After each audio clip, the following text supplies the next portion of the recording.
Hello friends. Did you know that nearly 80% of those who watch my videos aren't subscribed? If you enjoy the content, I'd truly appreciate it if you hit that subscribe button. It helps a lot. Also, don't forget to leave a like and share your thoughts in the comments. Your interaction not only supports the channel's growth, but also helps these stories reach more people. Thank you all for being here. By the way, where are you watching from? Let me know in the comments.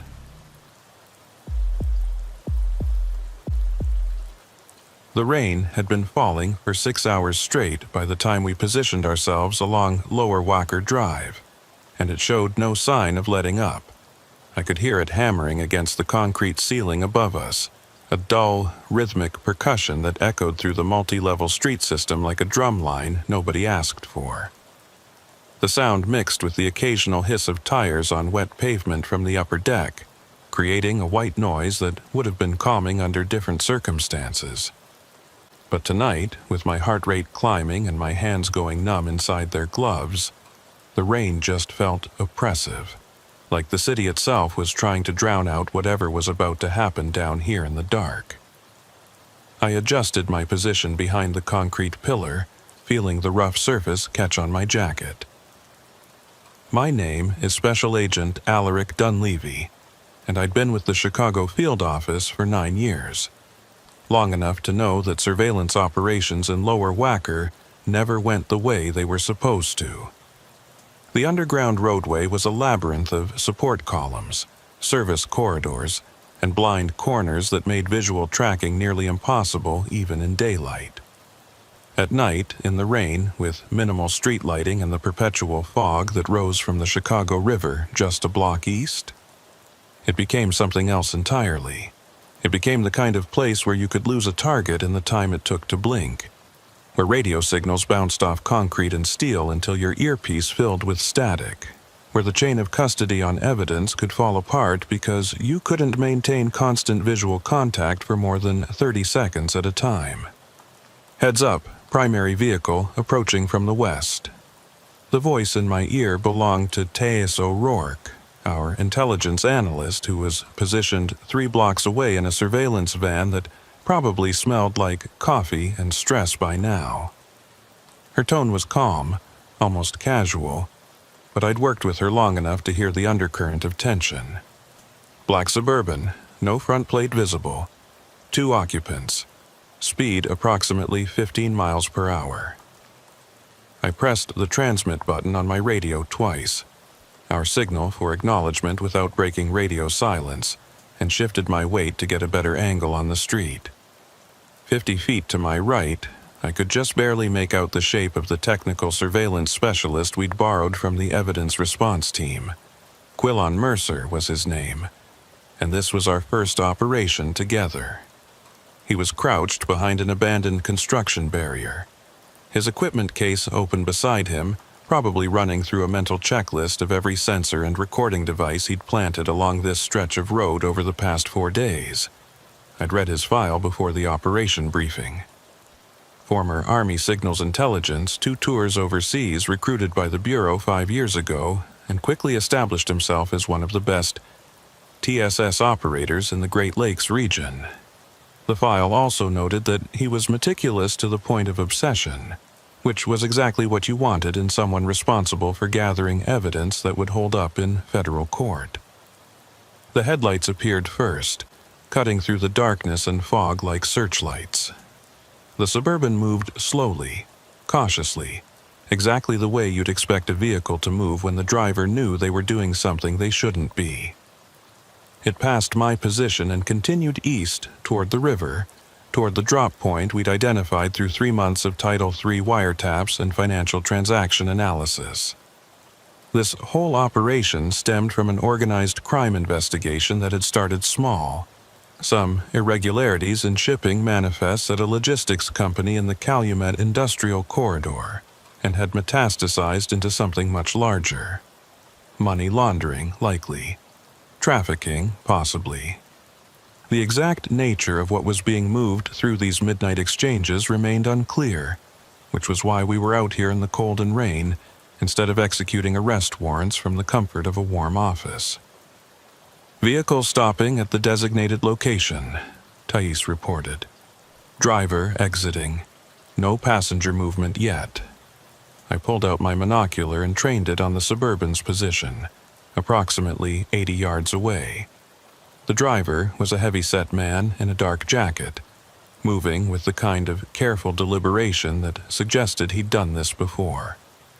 He walked to the rear of the vehicle, opened the cargo door, and stood there waiting. Just stood there, hands in pockets, head on a swivel, checking sight lines and shadows. Professional. That was concerning. In my experience, professionals were the ones who noticed when surveillance got sloppy, who spotted the pattern in random parking spaces, who realized when they were being watched. 3 minutes passed, then 5. The driver remained motionless except for the occasional turn of his head, scanning the area with the kind of systematic attention that made my chest tighten. If he spotted us, if he made any indication that he knew we were here, the whole operation would collapse. We'd been working this investigation for months, building a case piece by careful piece, and it could all evaporate in an instant if one person looked in the wrong direction at the wrong time. That was the thing about organized crime cases. They were fragile in ways that surprised people who'd never worked them. You could have perfect evidence, airtight surveillance, cooperating witnesses ready to testify, and then one small mistake would cause the entire structure to collapse like a house of cards in a wind tunnel. Second vehicle approaching, Thais said, her voice slightly higher now. Gray panel van, Illinois commercial plates, coming from the east on Lower Wacker, speed approximately 20 miles per hour. This was it, the actual exchange. My breathing slowed automatically, a response drilled into me through years of training and field work. Beside the construction barrier, I saw Mercer shift position slightly, probably activating whatever recording equipment he had aimed at the drop point. Everything we observed now would need to be documented with precision. Times, descriptions, chain of custody for any physical evidence we managed to collect. One broken link in that chain, and a defense attorney would shred our case in court, argue that evidence had been contaminated or mishandled, create reasonable doubt in the minds of jurors who were already skeptical of complex financial crimes they didn't fully understand. The panel van pulled up alongside the Suburban, parking parallel to it in a configuration that would have made sense for a loading operation. The van's driver emerged, shorter, thinner, wearing what looked like a maintenance uniform of some kind. He and the Suburban driver exchanged a few words I couldn't hear, then moved to the rear of the van together. The van's back doors swung open, revealing stacked cardboard boxes marked with shipping labels I couldn't read from this distance. "Are you getting this?" I whispered into my radio, knowing that Mercer's equipment was far more sophisticated than my monocular. "Affirmative," he responded, his voice barely audible. "High-resolution video, directional audio, license plate captures on both vehicles. Documentation is solid."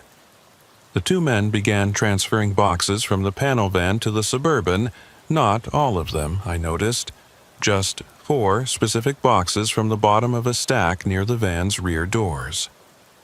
The rest of the cargo remained untouched. That was interesting. That was very interesting. In the briefings leading up to tonight, we'd assumed this would be a straightforward transfer. One vehicle drops off contraband, the other picks it up, everyone goes their separate ways. But this suggested something more complicated, some kind of substitution or concealment technique where the actual contraband was hidden among legitimate goods. It was smarter than a simple exchange, and it made our job significantly more difficult. The transfer took less than 3 minutes. The men worked quickly but without apparent panic. The kind of smooth efficiency that came from practice. When they finished, the van driver closed his rear doors, exchanged a final few words with the Suburban driver, and returned to his vehicle. Both engines started simultaneously. The van departed first, heading east toward the river access ramps. The Suburban pulled out in the opposite direction, back toward the west in the maze of on-ramps that would take it up to street level and out into the city. "Which one do we follow?" Thais asked, and I could hear the tension in her voice now, no longer bothering to hide it. This was the critical decision, the moment where one wrong choice could lose us everything.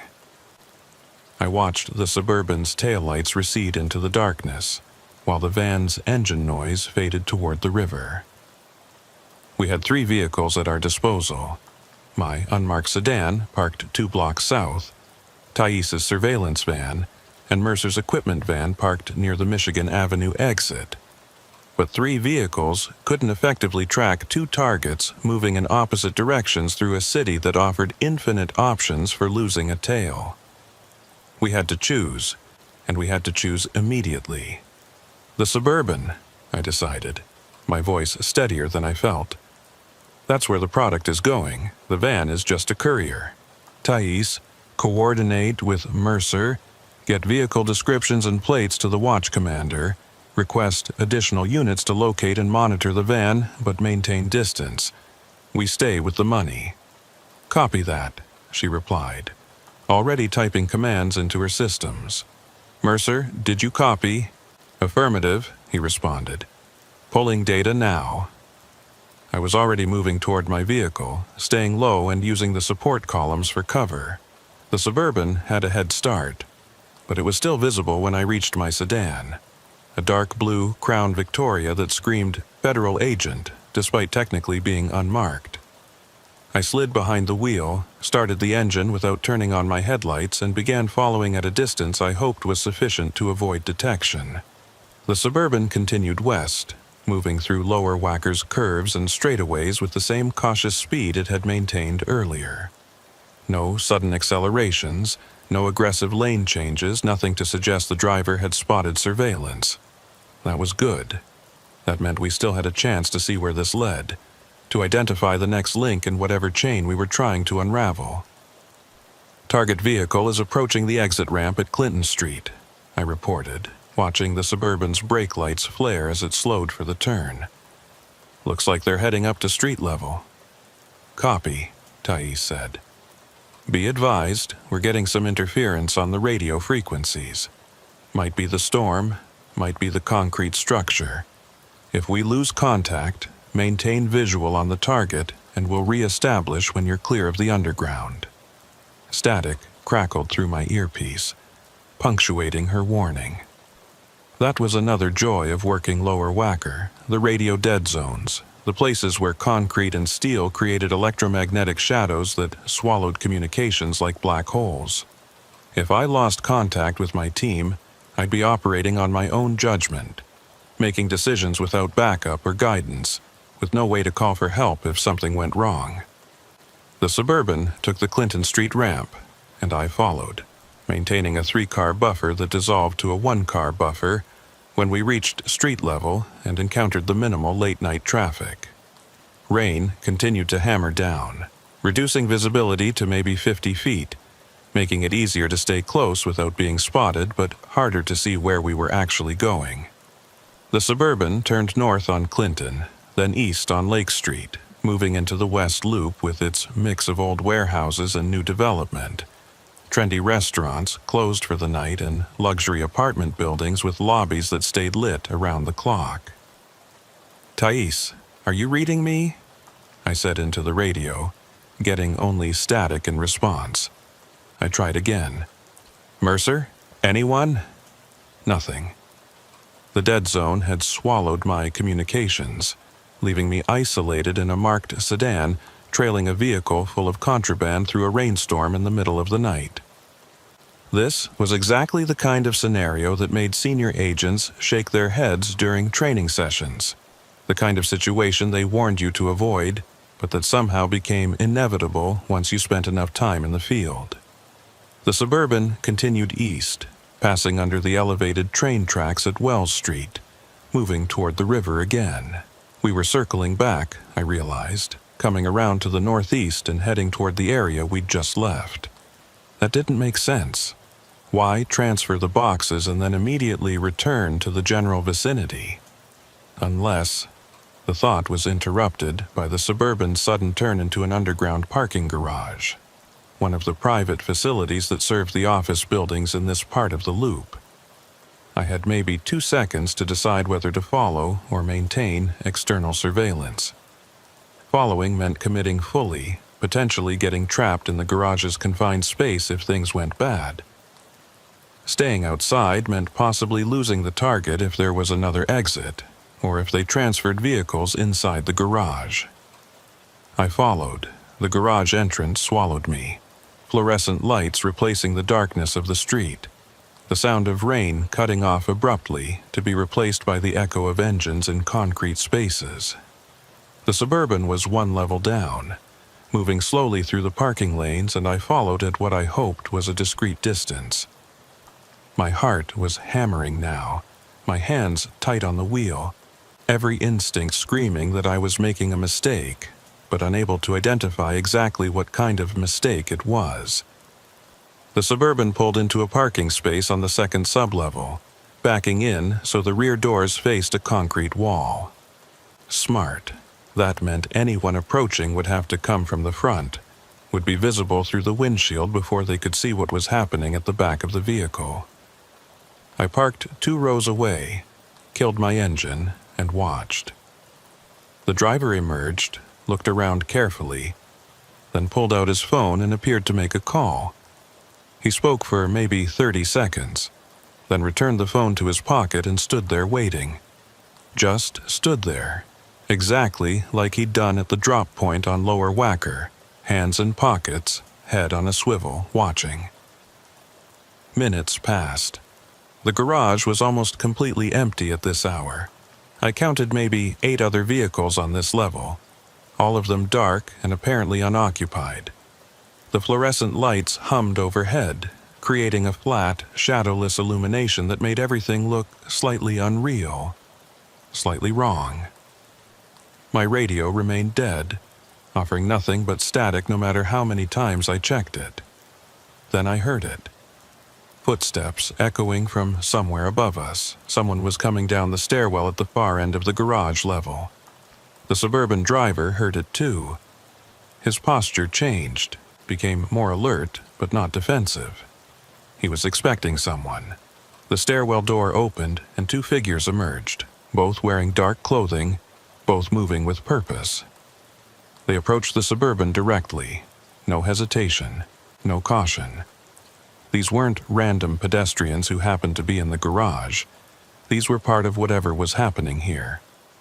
I slid lower in my seat, trying to become invisible while maintaining sight lines on the Suburban. This was it, I thought. This was where I'd find out what all the surveillance and wiretaps and financial analysis had been pointing toward. This was where the case would break open or collapse entirely. The 3 men, the Suburban driver and the 2 newcomers, converged at the rear of the vehicle. They spoke briefly, their voices too low for me to hear clearly. Then the driver opened the rear doors and gestured inside. One of the newcomers leaned in, examining the boxes we'd watched being transferred on Lower Wacker. He pulled one box out partway, opened it, and removed something I couldn't quite see from my angle. My phone buzzed in my pocket, startling me badly enough that I nearly knocked it to the floor. I pulled it out carefully, saw Thais's number on the screen, answered with a whisper. "Yeah? Where are you?" Her voice was strained. "We lost your signal 15 minutes ago." "Underground parking garage, 300 block of East Lake Street," I whispered back, keeping my eyes on the scene at the Suburban. Target made a stop, meeting with 2 additional subjects. They're examining the transferred boxes now. "Alaric, we have a problem." The use of my first name made my stomach drop. Thais only abandoned call signs and radio protocol when something was seriously wrong. The panel van from the drop point, it just showed up on a traffic camera heading back into Lower Wacker, same section where we conducted the surveillance. It's like they're doing a second run, or maybe checking to see if anyone was watching. My mind raced through the implications. If they were checking for surveillance, that meant they suspected something, which meant our operation might already be compromised. And if the van was making a return trip while the Suburban was here in this garage, then, Thais, I said slowly, what if the boxes in the Suburban aren't the actual product? What if those 4 boxes we watched them transfer were just decoys? Silence on the other end of the line, then, you're saying the real contraband is still in the van? Or it was never in the van in the first place, I replied, watching as the 2 newcomers at the Suburban closed the box they'd been examining and pushed it back into place. What if the whole drop point operation was designed to draw attention away from something else? Then we've been following the wrong target all night, Thais said quietly. At the Suburban, the 3 men were concluding their meeting. The driver closed the rear doors while the 2 newcomers headed back toward the stairwell they'd emerged from. Normal conclusion to a normal meeting, nothing suspicious, nothing actionable. Except that every instinct I'd developed over 9 years of federal law enforcement was screaming that something was wrong with this picture. That we'd been misdirected somehow, that the real operation was happening somewhere else while we chased shadows in an underground parking garage. Get Mercer on the line, I told Thais. Find out everything his equipment captured at the drop point. Audio, video, anything that might tell us what we actually witnessed. And pull up the surveillance footage from the last time we observed activity at that location. I want to compare it to tonight. On it, she replied. What are you going to do? I watched the Suburban driver return to his vehicle, watched him start the engine and begin backing out of the parking space. I'm going to keep following this target, I said. Even if it's a decoy, whoever's running this operation put significant resources into making it look legitimate. That means there's still something here worth pursuing. Be careful, Thais warned. If they know they're being watched, they might be leading you somewhere deliberately. The thought had already occurred to me, but hearing it spoken aloud made it more real, more threatening. I ended the call and started my engine as the Suburban completed its turn and headed toward the garage exit. Rain hit my windshield again as we emerged back onto Lake Street, the storm still raging, the city still dark except for scattered streetlights and the occasional lit window in the buildings rising on either side of us. The Suburban turned north on Michigan Avenue, heading away from the loop now into the neighborhoods that spread out north and west from the downtown core. I followed, maintaining distance, trying to piece together a coherent theory from the fragments of information we'd gathered tonight. A staged drop point, decoy boxes, a return trip by the courier vehicle, a brief meeting in a parking garage. None of it fit together in a way that made sense.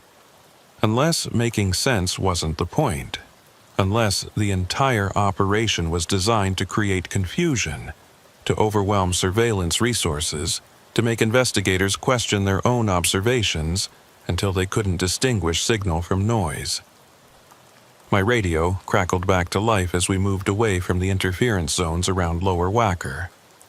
Alaric, this is Mercer. His voice was tight with stress. I've been reviewing the footage from tonight's drop point. There's something you need to know about those boxes. Go ahead, I said, watching the Suburban navigate through the rain-slicked streets. The boxes they transferred from the van to the Suburban. Mercer paused, and I could hear him typing in the background, pulling up data. They weren't the same boxes I saw them load into the van when it left the warehouse this afternoon. The dimensions are similar. The labels look identical. But there are subtle differences in the packaging tape patterns, in the way the labels are positioned. I ran the footage through comparison software to be sure, but I'm certain now. At some point between leaving the warehouse and arriving at Lower Wacker, they switched out the boxes. My hands tightened on the steering wheel. So what we saw being transferred tonight were substitutes, Mercer finished. The real boxes, whatever they contained, never made it to Lower Wacker. They were replaced with decoys somewhere en route. Which means the actual drop happened somewhere else, I said, feeling the case shift underneath me like sand. Somewhere we weren't watching. Exactly. Mercer's voice carried a note of professional frustration, the sound of someone who prided himself on technical precision discovering he'd been outmaneuvered. And if they went to that much trouble to misdirect us, it means they knew we were watching. They knew, and they planned for it. The implications crashed over me like a wave. Our surveillance had been compromised. Somehow, someone in the organization we'd been investigating had learned about the Title III wiretaps, about our observations, about our entire operational framework. And instead of just canceling their activities and going dark, they'd used that knowledge against us, turned our own surveillance protocols into weapons, fed us false information while conducting the real operation somewhere beyond our visibility. "Thais," I said into the radio, "how many vehicles do we have available right now?" "Just yours and mine," she replied. "Mercer's van isn't equipped for mobile surveillance, and we can't get additional units allocated without going through the watch commander, which would require explaining why we need them. And we can't explain that without admitting we might have compromised the investigation," I finished. That was the impossible situation we'd found ourselves in, needing help but unable to ask for it, pursuing a target that might be leading us nowhere while the real operation unfolded beyond our reach. The Suburban continued north, past Chicago Avenue, past Division Street, entering the neighborhoods where wealthy residents lived in brownstones that cost millions and homeless people slept in doorways 20 feet away. The contradictions of the city laid out in geographic form, visible in every block. "Where's he going?" Thais asked, tracking my position through the GPS in my phone. "I don't know," I admitted. "Maybe nowhere. Maybe he's just driving around until his associates tell him the real operation is complete." "So we abort?" I thought about it.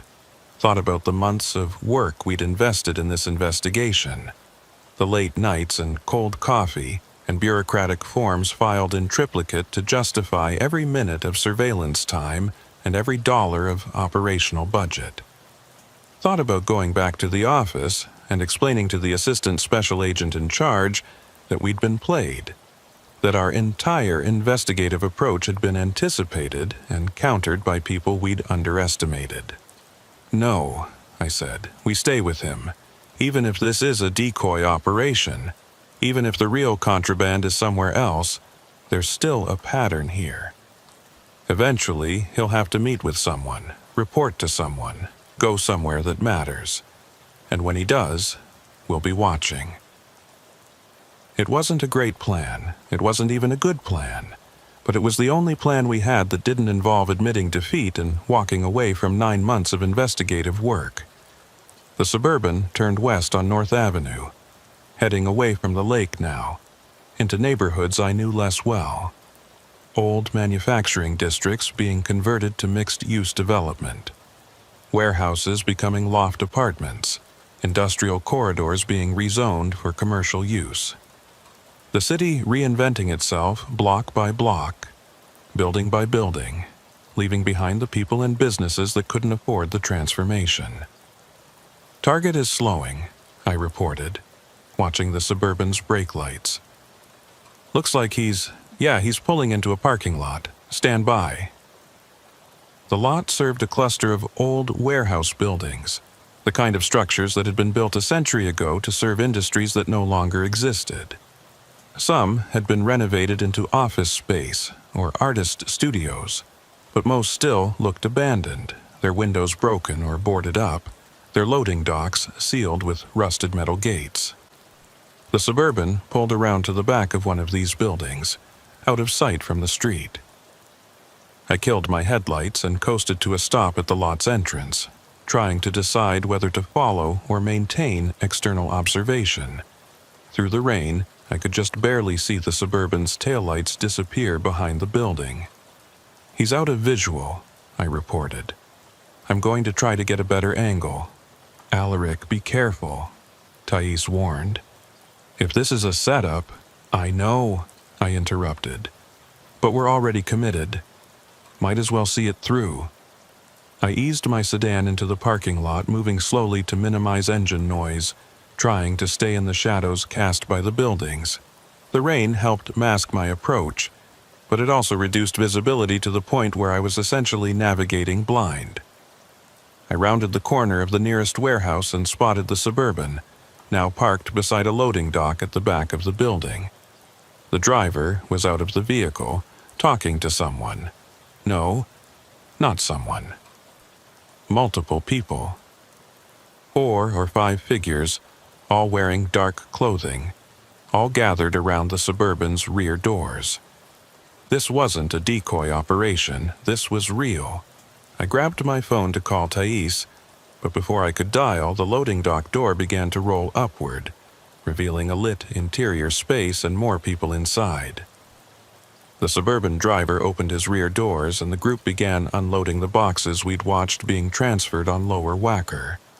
They were moving quickly now, urgently, getting everything inside and out of sight as fast as possible.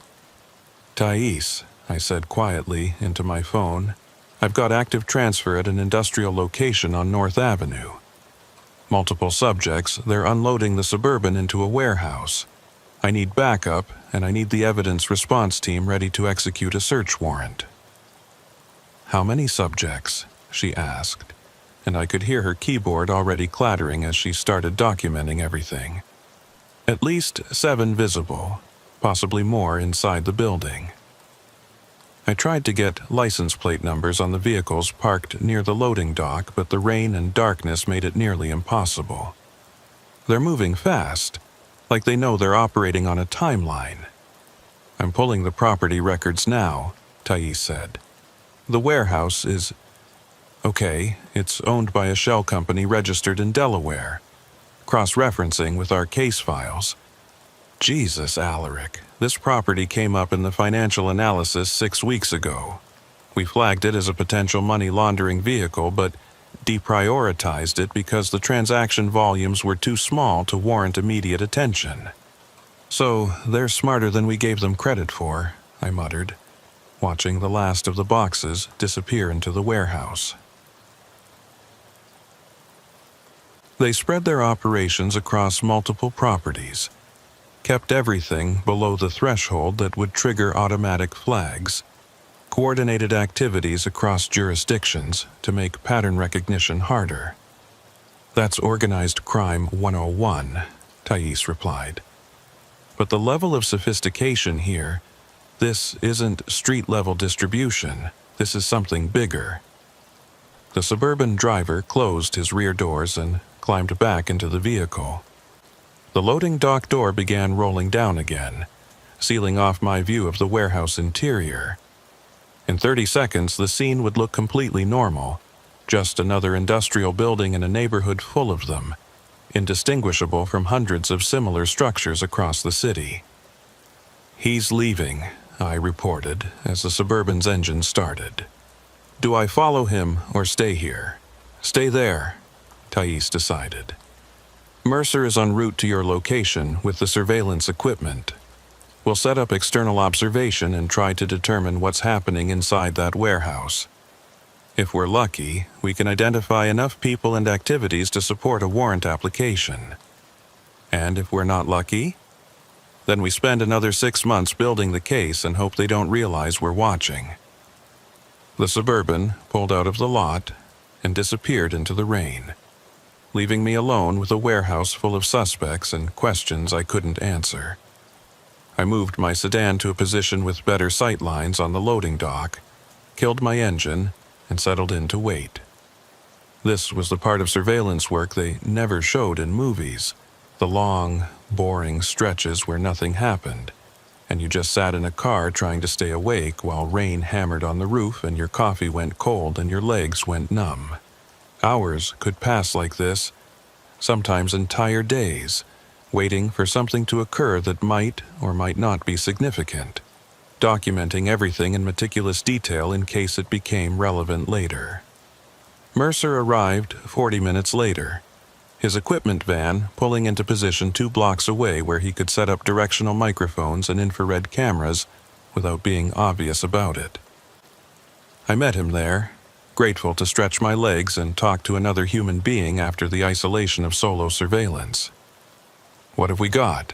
he asked, already unpacking equipment from the back of his van. "Warehouse operation, probably distribution or repackaging," I replied, filling him in on everything I'd observed. At least 7 suspects inside, possibly more. They brought in 4 boxes from the Suburban, the same boxes we saw transferred on Lower Wacker, the ones you identified as substitutes. "So, either they're very good at making their decoys look authentic," Mercer said, adjusting the focus on a camera mounted to the van's roof, "or we're wrong about which boxes are real and which are fake. Or the boxes are irrelevant," I suggested, the thought crystallizing as I spoke it aloud. What if the boxes aren't the contraband at all? What if they're just containers, just a way to move something else? Mercer paused in his equipment setup and looked at me. "Like what?" "I don't know," I admitted. "Information, maybe. Digital data on hard drives disguised to look like something innocuous, or documents, financial records, identity papers, things that would be worth a lot to the right buyers but wouldn't show up on an X-ray or trigger a drug dog. That would explain why they went to so much trouble with the misdirection," Mercer said thoughtfully. "Physical contraband you can catch with traditional interdiction methods. But information?" He shook his head. "Information you have to know to look for. You have to understand the context, the network, the relationships between seemingly unrelated data points. Which is exactly what we've been trying to build for the past 9 months, I said. The wiretaps, the financial analysis, the surveillance. We've been mapping the network. And now they're using that map against us, feeding us false positives while they conduct the real operation somewhere in our blind spots." My phone buzzed with a call from Thais. "Yeah," I answered. "We have a problem," she said, and the stress in her voice made my chest tighten. "The panel van from the original drop point?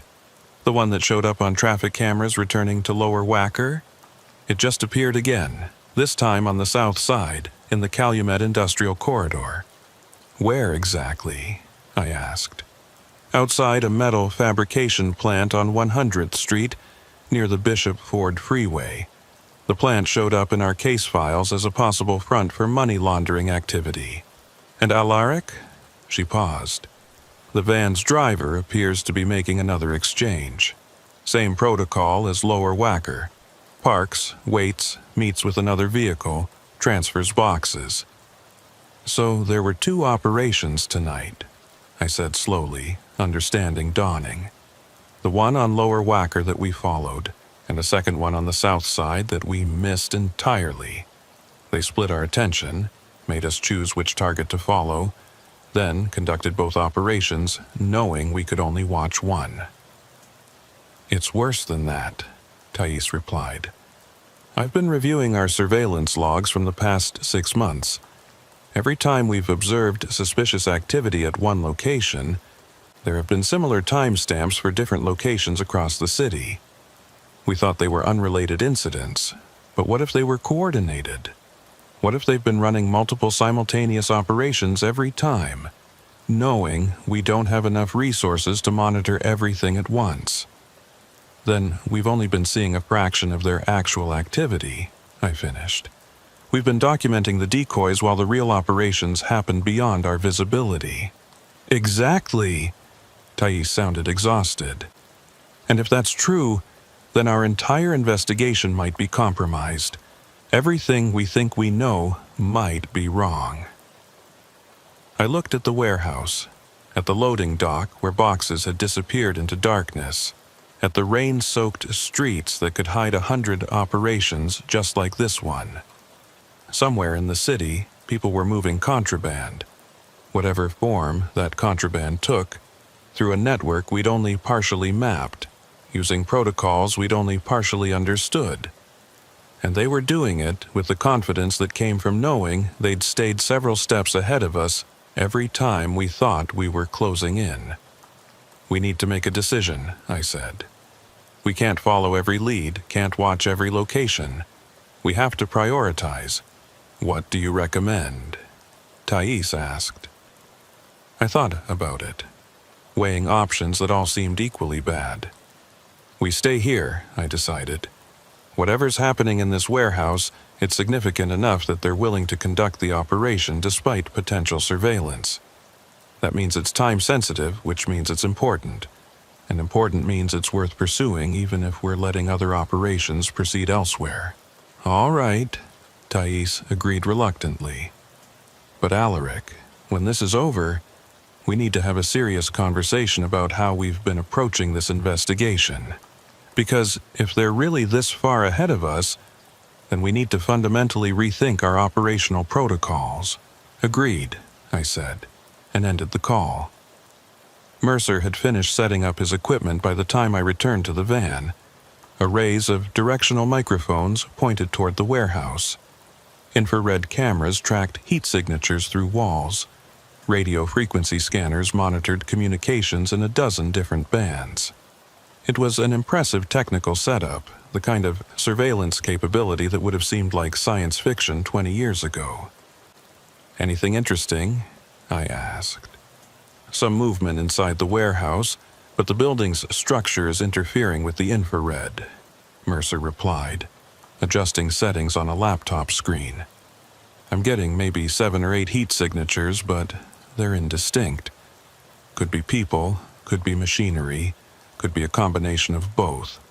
Audio? Nothing clean. Too much ambient noise from the neighborhood. Traffic, trains, other businesses. I can tell there are conversations happening inside, but I can't make out specific words."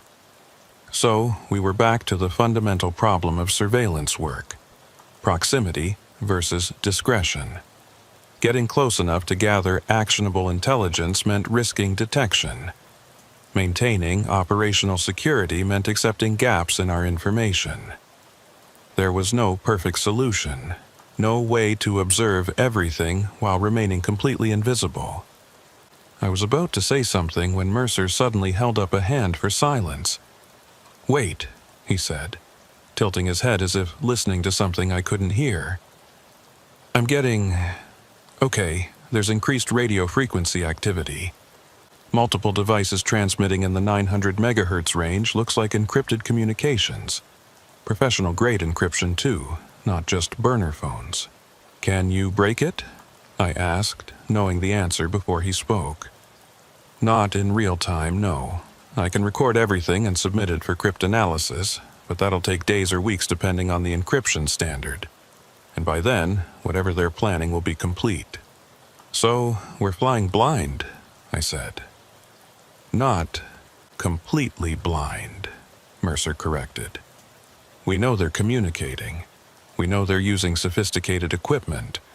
We know they're coordinating activities across multiple locations. That's intelligence, even if it's not as specific as we'd like." My phone buzzed again. Thais calling back. "Yeah?" I answered. "The panel van on the south side?" she said. "It just left the metal fabrication plant and it's heading north. Current trajectory suggests it's returning to Lower Wacker, possibly to the same location where we conducted initial surveillance. They're running a loop," I realized. "Multiple stops, multiple exchanges, all coordinated through encrypted communication so we can't predict the next move.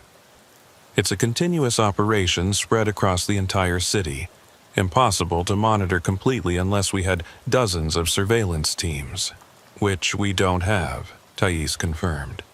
"We have 2 agents, 1 analyst, and 1 TSS operator, against an organization that's demonstrated the capability to run simultaneous operations across multiple jurisdictions while maintaining operational security sophisticated enough to detect and counter federal surveillance.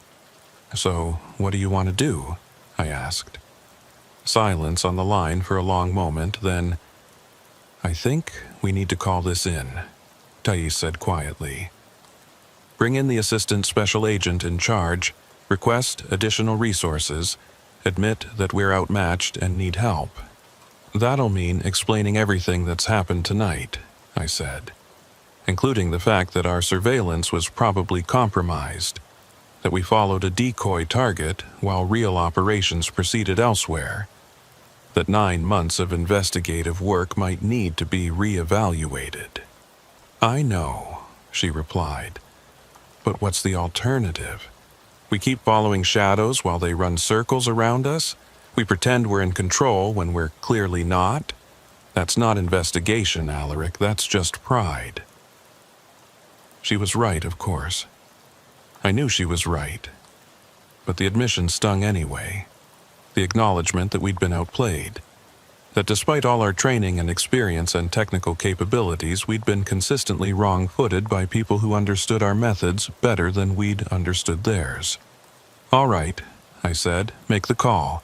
Request a meeting with the ASAC first thing tomorrow morning. In the meantime, we maintain surveillance here and document everything we can. Even if the operation is compromised, maybe we'll capture something useful."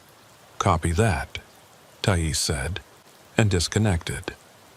I returned to the van where Mercer was still monitoring his equipment arrays, watching heat signatures move through the warehouse, recording encrypted communications we couldn't decode, documenting an operation we couldn't fully understand. "We're calling it in," I told him, "bringing in supervision, requesting additional resources." He nodded without looking away from his screens. "Probably the right call," he said. "This is bigger than a 3-person team can handle." "Yeah," I agreed, but the word felt hollow. We sat in silence for a while, watching the warehouse, listening to rain drum on the van's roof, waiting for something to happen that might make sense of the chaos. Hours passed. 3 a.m. became 4 a.m., then 5. The rain finally started to ease, the storm moving east over Lake Michigan, leaving behind wet streets that reflected pre-dawn light in shattered patterns. At 5:47 a.m., the warehouse loading dock door began to open again. "Movement," Mercer said, unnecessarily, pointing at his screens where heat signatures were converging toward the loading dock. "Multiple individuals exiting the building. Vehicle engines starting." I grabbed my binoculars and trained them on the warehouse. 7 people emerged, the same 7 I'd counted earlier, or at least the same number, and climbed into 3 different vehicles parked near the loading dock. No boxes were visible in their hands, nothing obvious being loaded or transported. Whatever they'd been doing inside the warehouse, it was apparently complete. The vehicles pulled out of the lot in sequence, heading in different directions. One went north, toward the neighborhoods we'd come through earlier. One went west, toward the industrial corridors on the city's edge. And one came directly toward us, forcing me to slump down in the van's passenger seat to avoid being spotted as it passed. "Did you get plates?" I asked Mercer. "On all 3 vehicles," he confirmed, typing rapidly on his laptop. "Submitting them to the database now for cross-reference with our case files. And the warehouse. Any indication of what they left behind?" Mercer adjusted his infrared camera's focus, scanning the building's interior. "Looks empty," he reported. "No significant heat signatures, no movement. If they left anything behind, it's either too small to register or they took it with them." So we'd spent the night watching a warehouse, documenting an operation we didn't understand, following targets that might or might not be relevant to our investigation. And in a few hours, I'd have to sit across from the assistant special agent in charge and explain how we'd arrived at this point, how months of surveillance work had culminated in confusion and uncertainty. My phone buzzed with a text from Thais. "ASAC available at 900. Meeting confirmed. Bring everything." I acknowledged the message and looked at Mercer. "You good to pack up here?" "Yeah," he said. "I'll need another hour to secure all the equipment and download the night's recordings, but I'll have everything ready for the meeting." "All right, I'm going to make one more pass through the area, see if there's anything we missed. Call me if anything changes." I left the van and walked back toward the warehouse, hands in my pockets against the cold morning air, trying to reconcile what we'd observed with what we'd expected to find. The building looked abandoned in the early light. Graffiti-covered walls, broken windows, loading dock sealed again like it had never opened. No indication that anything significant had occurred here. No evidence visible to a casual observer. But that was the point, wasn't it? To operate invisibly, to move contraband, whatever form it took, through the city without leaving traces that investigators could follow. To understand law enforcement methodologies well enough to stay ahead of them. To anticipate surveillance and counter it. To turn investigative techniques against the investigators. I completed a circuit of the building, noting security cameras I hadn't spotted earlier, recording license plate numbers from vehicles that looked abandoned but might be operational, mentally cataloging details that might become relevant later. Then I returned to my sedan and drove away, leaving Mercer to finish his documentation while I headed back toward the field office to prepare for the morning meeting. The city was waking up around me. Early commuters on the roads, businesses opening for the day, normal people living normal lives unaware of the operations that had unfolded in the darkness while they slept. Chicago in transition from night to day, from the hidden world I operated in to the visible world where most people existed. I thought about the boxes we'd followed, about decoys and misdirection, about 9 months of investigation that might need to be reevaluated. Thought about Thais and Mercer and the decisions we'd made tonight. The calls we'd gotten right and the ones we'd gotten wrong. Thought about the assistant special agent in charge and the conversation that was coming, the explanations I'd need to provide, and the questions I wouldn't be able to answer. But mostly I thought about the people in that warehouse, the ones who'd moved boxes in the rain and communicated through encrypted channels and coordinated operations across a city of millions. Thought about how they'd stayed ahead of us, how they'd anticipated our moves, how they'd turned our own capabilities against us. Because that was the real lesson of tonight, I realized. The real lesson was that we'd underestimated our opposition, assumed they were less sophisticated than they'd proven to be, approached the investigation with methods that had worked against previous targets but were inadequate against this one. And that meant everything we thought we knew about this case, every assumption, every conclusion, every operational protocol needed to be questioned. The assistant special agent in charge's office smelled like old coffee and newer anxiety. I'd been sitting across from her desk for 3 minutes while she read through Mercer's preliminary surveillance report, her expression growing darker with each page she turned. Thais stood beside me, her posture rigid in a way that suggested she'd already accepted whatever consequences were coming. Through the office window, I could see the normal morning activity of the Chicago field office. Agents moving between desks, phones ringing, the ordinary machinery of federal law enforcement grinding forward, while we sat here trying to explain how badly the night had gone. The ASAC finally set down the report and looked at us with eyes that had seen too many operations fall apart in exactly this way. Her name was printed on a placard on her desk, but everyone just called her ma'am and left it at that. She'd been with the Bureau for 26 years, worked organized crime in 3 different field offices, and had a reputation for being fair but unforgiving when it came to operational failures. The fact that she'd agreed to this meeting on short notice suggested she already knew something had gone wrong. The question was how wrong, and whether it was recoverable. "Walk me through it again," she said, her voice carrying the flat affect of someone working very hard to remain calm. "From the beginning. No speculation, no theory, Just what you observed and what you can document. I glanced at Thais, who gave a slight nod indicating I should take the lead. At approximately 23:47 hours last night, we observed the primary target vehicle, a black Suburban, Illinois plates, arrive at the predetermined drop point on Lower Wacker Drive. The vehicle contained 2 occupants. The driver exited and opened the rear cargo door, then waited. At 2352 hours, a second vehicle, gray panel van, commercial plates, arrived from the east and parked parallel to the Suburban. The ASAC was taking notes on a legal pad, her handwriting quick and precise. "This matches your operational plan as filed?" "Yes, ma'am," I confirmed. The drop point was one of 3 locations we'd identified through Title III intercepts and pattern analysis.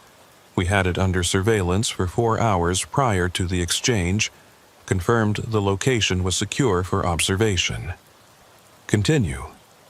The van driver exited his vehicle and approached the Suburban driver. They had a brief conversation, less than 30 seconds, too quiet for our directional microphones to capture. Then moved to the rear of the panel van. They transferred 4 boxes from the van to the Suburban. The boxes appeared to be standard shipping containers, approximately 18 inches by 12 inches by 8 inches, marked with commercial shipping labels we couldn't read from our surveillance position. The transfer took approximately 2.5 minutes. "Only 4 boxes?" the ASAC asked, looking up from her notes. "The van was carrying more cargo than that, correct?" "Yes, ma'am," Thais interjected. According to Mercer's pre-operation surveillance, the van was loaded with approximately 20 boxes at the originating warehouse. Only 4 were transferred at Lower Wacker. The ASAC made another note, suggesting the other 16 boxes were either decoys or were designated for different recipients at different locations. "That's our assessment," I agreed. After the transfer, both vehicles departed, the van heading east toward the river, the Suburban heading west. We made the tactical decision to follow the Suburban, based on the assumption that it now contained the actual contraband. "A reasonable assumption," the ASAC said, though her tone suggested she already knew it had been wrong. "What happened next?" I described the pursuit through the city streets, the Suburban's route to the parking garage on East Lake Street, the brief meeting with 2 additional subjects who examined the transferred boxes. The ASAC listened without interrupting, occasionally making notes, her expression growing more concerned as I detailed how our radio communications had failed in the underground structure, how we'd been forced to make decisions without coordination or backup. "At what point did you realize the boxes might be decoys?" she asked. "Not until we received intelligence that the panel van had returned to Lower Wacker," I admitted. Thais observed it on traffic cameras approximately 40 minutes after the initial exchange. That's when we began to suspect the entire drop point operation might have been designed to misdirect our surveillance. "And then we confirmed it," Thais said, stepping forward slightly. Mercer reviewed his surveillance footage and identified discrepancies in the boxes. The ones transferred at Lower Wacker weren't the same boxes that had been loaded into the van at the originating warehouse. They were substitutes, placed in the van at some point, en route that we weren't monitoring. The ASAC set down her pen and leaned back in her chair, the leather creaking slightly. "So, the actual contraband never went through Lower Wacker at all. The entire exchange we observed was theater, performed for our benefit while the real operation proceeded elsewhere." "Yes, ma'am," I confirmed. "And it gets worse. While we were following the Suburban, the panel van conducted at least 1 additional exchange on the south side. Calumet Industrial Corridor, outside a metal fabrication plant. We only discovered this through traffic camera review after the fact." "How many total exchanges do you estimate occurred last night?" Thais consulted her tablet before answering. "Based on traffic camera data and cell tower analysis, We've identified at least 4 separate locations where the panel van stopped for periods consistent with exchange activity: Lower Wacker, the South Side location, and 2 others in the West Loop and near Midway Airport. Each stop corresponded with the appearance of other vehicles that matched the pattern of our target organization. 4 simultaneous operations, the ASAC said quietly, more to herself than to us. Coordinated across the city, designed to overwhelm limited surveillance resources. She paused, then looked directly at me. And the warehouse on North Avenue?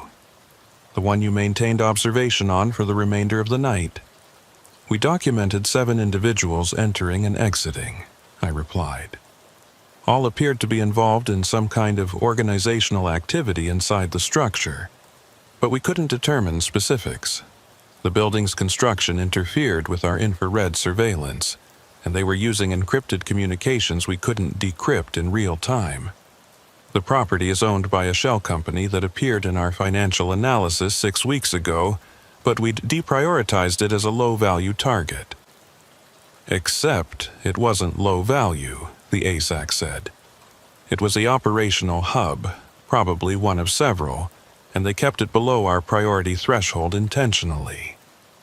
She picked up her pen again, tapped it against the desk twice. Here's what concerns me most about your report. This level of operational sophistication, the coordinated exchanges, the decoy protocols, the use of shell companies and encrypted communications. This suggests our targets have detailed knowledge of our investigative methods. They're not just evading surveillance. They're actively countering it using techniques that require understanding of FBI operational protocols. The implication hung in the air like smoke. Thais broke the silence first. You think we have a leak?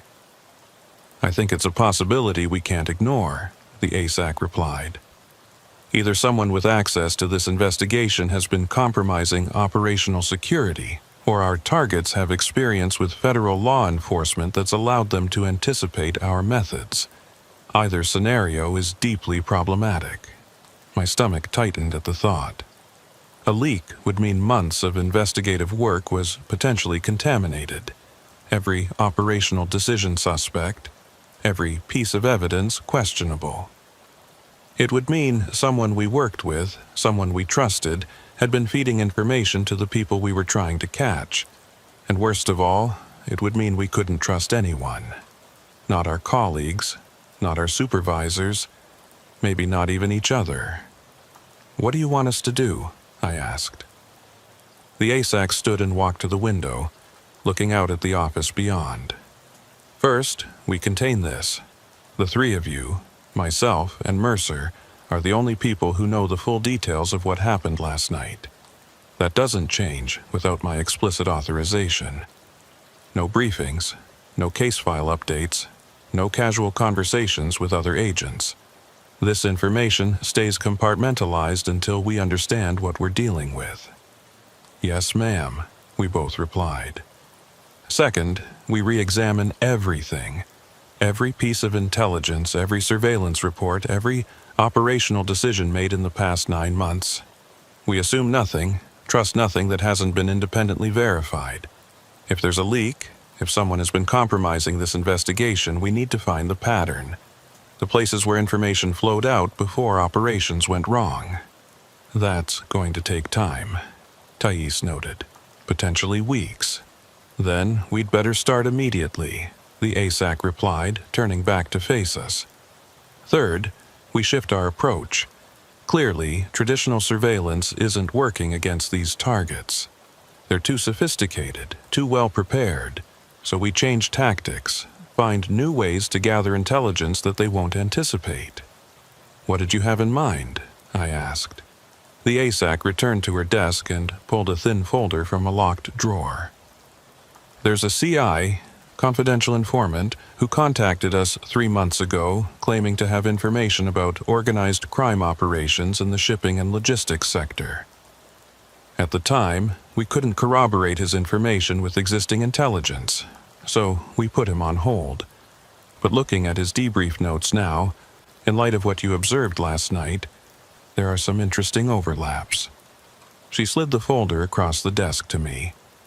I opened it and found a standard CI intake form, most of the identifying information redacted except for a case number and a handler designation.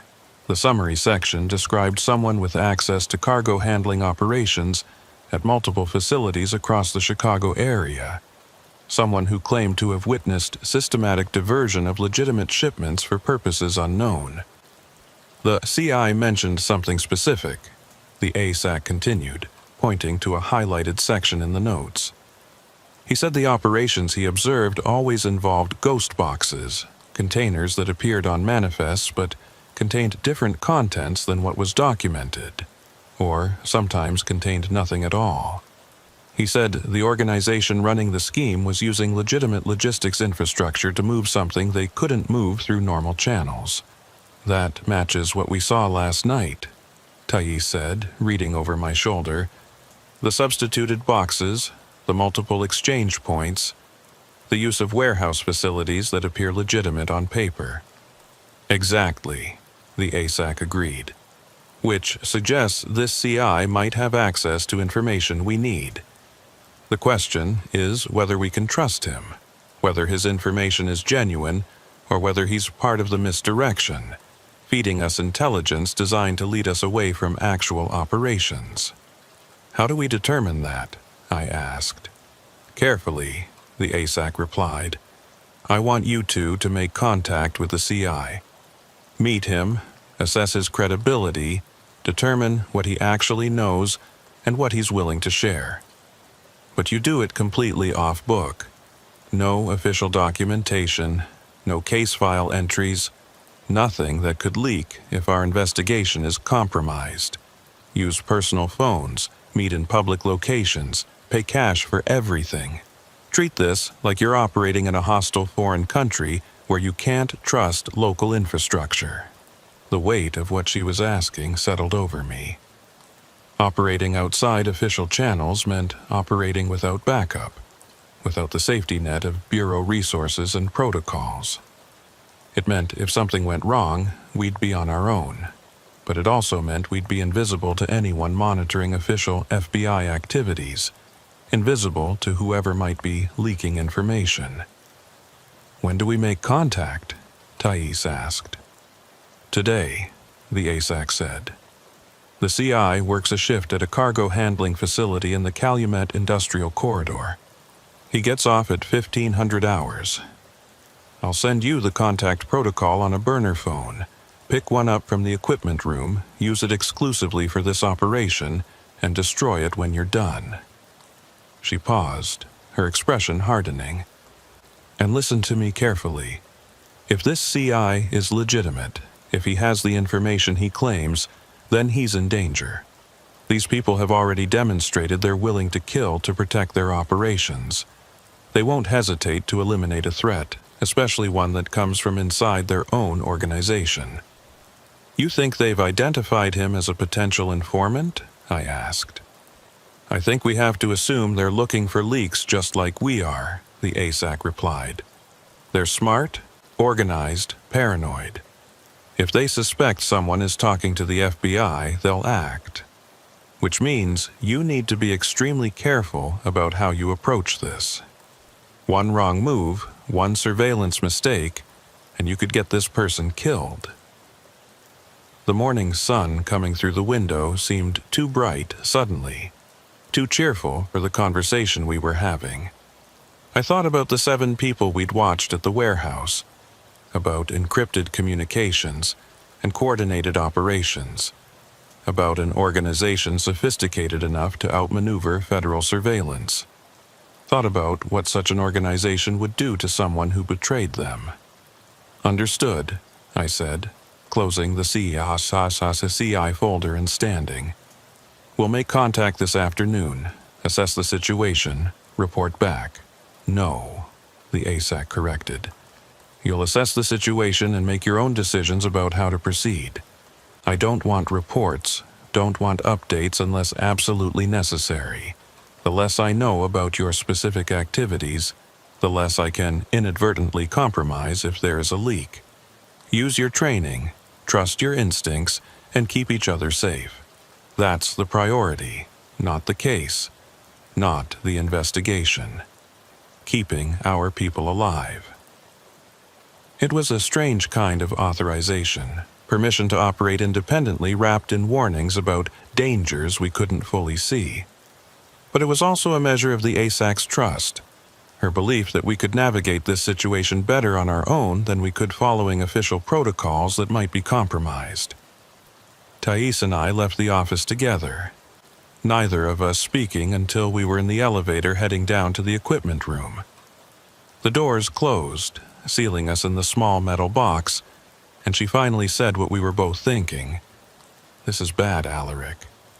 Really bad." "I know," I replied. "If there's a leak, if someone's been feeding them our operational plans." She trailed off, but I understood. A leak meant betrayal, meant someone we knew had chosen money or ideology or fear over their oath, over their colleagues. It meant the investigation was tainted, possibly beyond recovery. "Let's focus on what we can control," I said. "The CI meeting, the intelligence gathering. We get information, we verify it independently. We build a case that doesn't rely on anything that might be compromised. Starting from scratch," Thais said. "After 9 months of work. If that's what it takes." The elevator reached the equipment room level and the doors opened onto a concrete hallway that smelled like gun oil and metal. We walked in silence to the equipment cage where a bored-looking agent sat behind a wire mesh window, barely glancing up as we approached. "Need a burner phone," I said, showing my credentials. "Clean, no case association." The agent disappeared into the back and returned a moment later with a basic flip phone in a sealed plastic bag. "Sign here," he said, pushing a clipboard through the window slot. I signed, accepted the phone, and we left without further conversation. Back in the elevator, Thais checked her watch. "We've got 5 hours before the CI gets off shift. What do you want to do until then?" "Research," I replied. "I want to look at every piece of intelligence we've gathered on this case, every surveillance report, every wiretap transcript.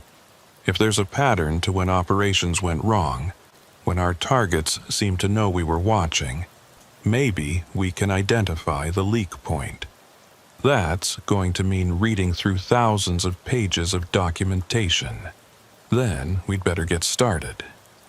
We spent the next 4 hours in a windowless conference room, surrounded by file boxes and laptop screens, reviewing 9 months of investigative work with fresh and suspicious eyes.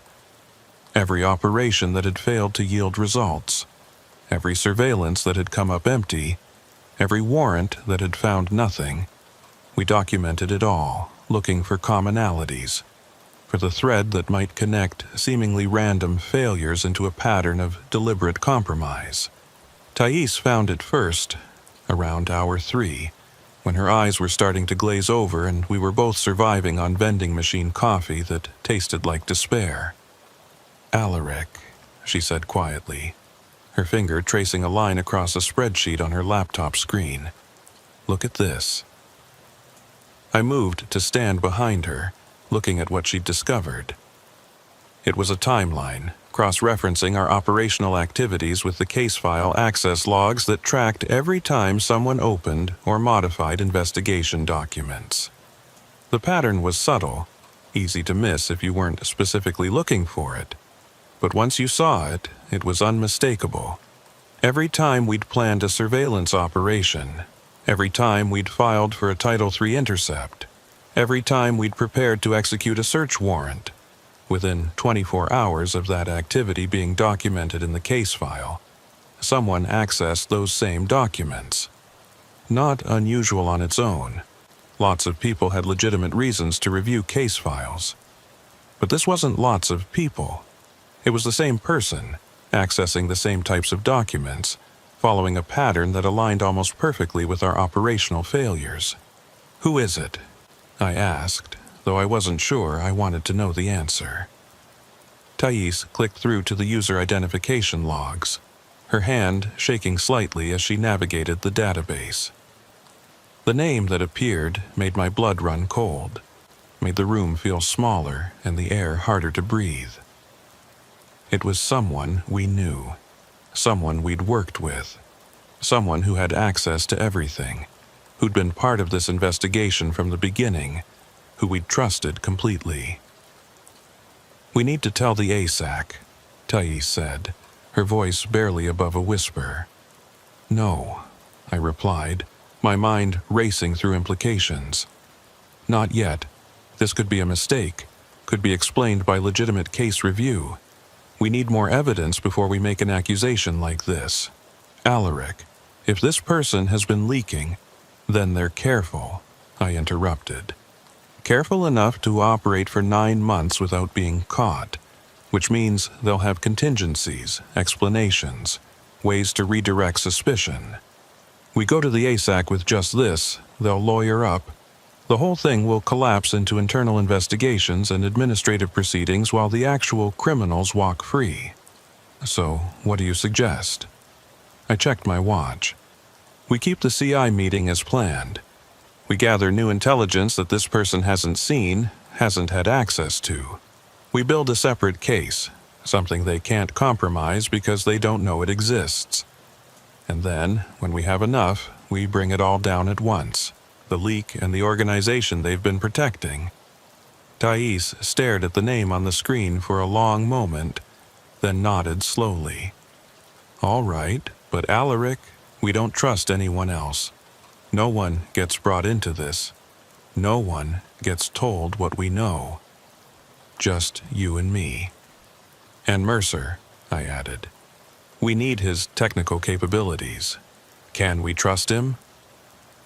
I thought about it, reviewed the access logs in my mind, considered the timing of events. "He hasn't accessed the case files," I said.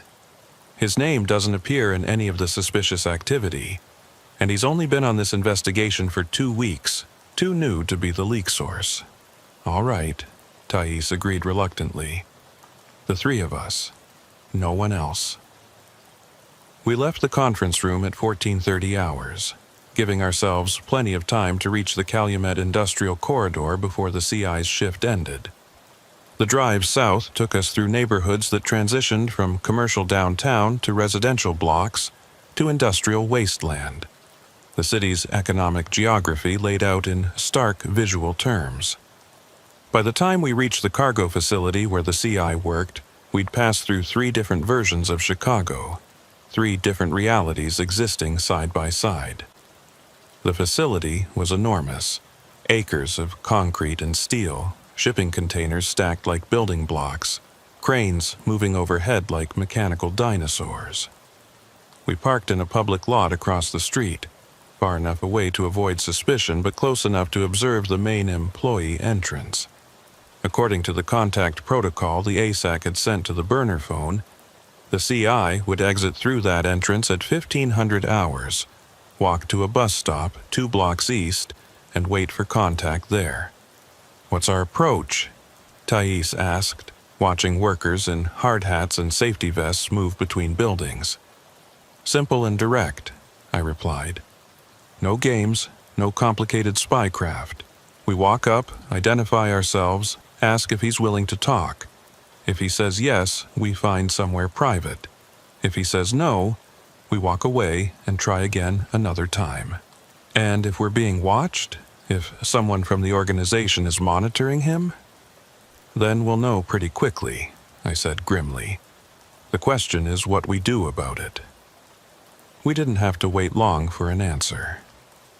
At 14:58 hours, workers started streaming out of the facility's main entrance, the day shift ending. People heading home to families and dinner and normal lives unconnected to organized crime and federal investigations. We watched them emerge in groups of 2 and 3, watched them disperse to parking lots and bus stops, watched for anyone who might be conducting surveillance the same way we were. That's when I saw him, or rather, when I saw the behavior pattern that suggested surveillance, A man in a sedan parked 3 spaces down from us, sitting too still, watching the facility entrance through a side mirror instead of looking directly. Professional observation technique.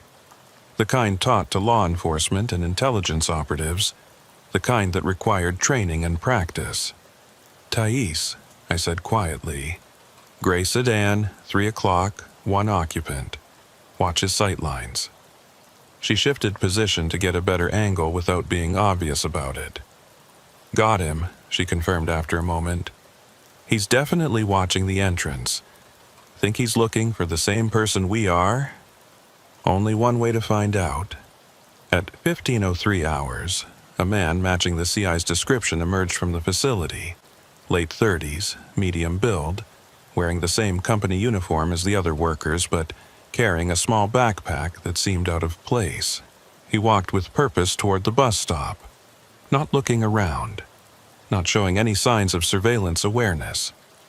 Either he didn't know he was being watched, or he was very good at pretending not to know. The man in the gray sedan noticed him too. I watched as he made a phone call, spoke briefly, then started his engine. He didn't follow the CI directly. That would have been too obvious. But he pulled out of the lot and drove slowly in the same direction, maintaining visual contact without closing distance. "Decision time," Thais said. "Do we make contact with the CI while he's under surveillance, or do we follow the surveillance and see where it leads?" It was the same impossible choice we'd faced the night before. Which target to follow, which opportunity to pursue, knowing that choosing one meant losing the other. But this time, the stakes felt more immediate, more personal. The CI was exposed, vulnerable, possibly unaware that the organization he'd informed on was watching him. If we didn't intervene, if we let him walk into whatever trap might be waiting, we split up, I decided. You make contact with the CI, get him somewhere safe, find out what he knows. I'll follow the surveillance vehicle, see who's running it and where it leads. We stay in contact via the burner phones, coordinate if the situations converge. "Alaric, that's the only option," I interrupted. "We can't protect him and gather intelligence at the same time with just 2 agents. This way, we accomplish both objectives." Thais didn't look happy about it, but she nodded. "Stay safe," she said, already opening her door. "And if this goes bad, if you need backup, I'll call," I assured her. "Now go. He's already at the bus stop." She exited the vehicle and walked across the street with purposeful casualness. Just another pedestrian in an industrial neighborhood. I watched her approach the CI, saw them exchange a few words, saw his body language shift from casual to alert when she showed him her credentials. Then I shifted my attention back to the gray sedan, which had pulled into a loading zone half a block from the bus stop, maintaining observation. The CI and Thais walked away together, heading east toward a commercial area where they could disappear into storefronts and coffee shops. The gray sedan's driver watched them go, made another phone call, then slowly pulled back into traffic and began following at a distance. I waited a few seconds, then pulled out behind him, maintaining the same careful separation he was using with Thais and the CI. We were a chain now, the CI being followed by Thais, Thais being followed by the gray sedan being followed by me.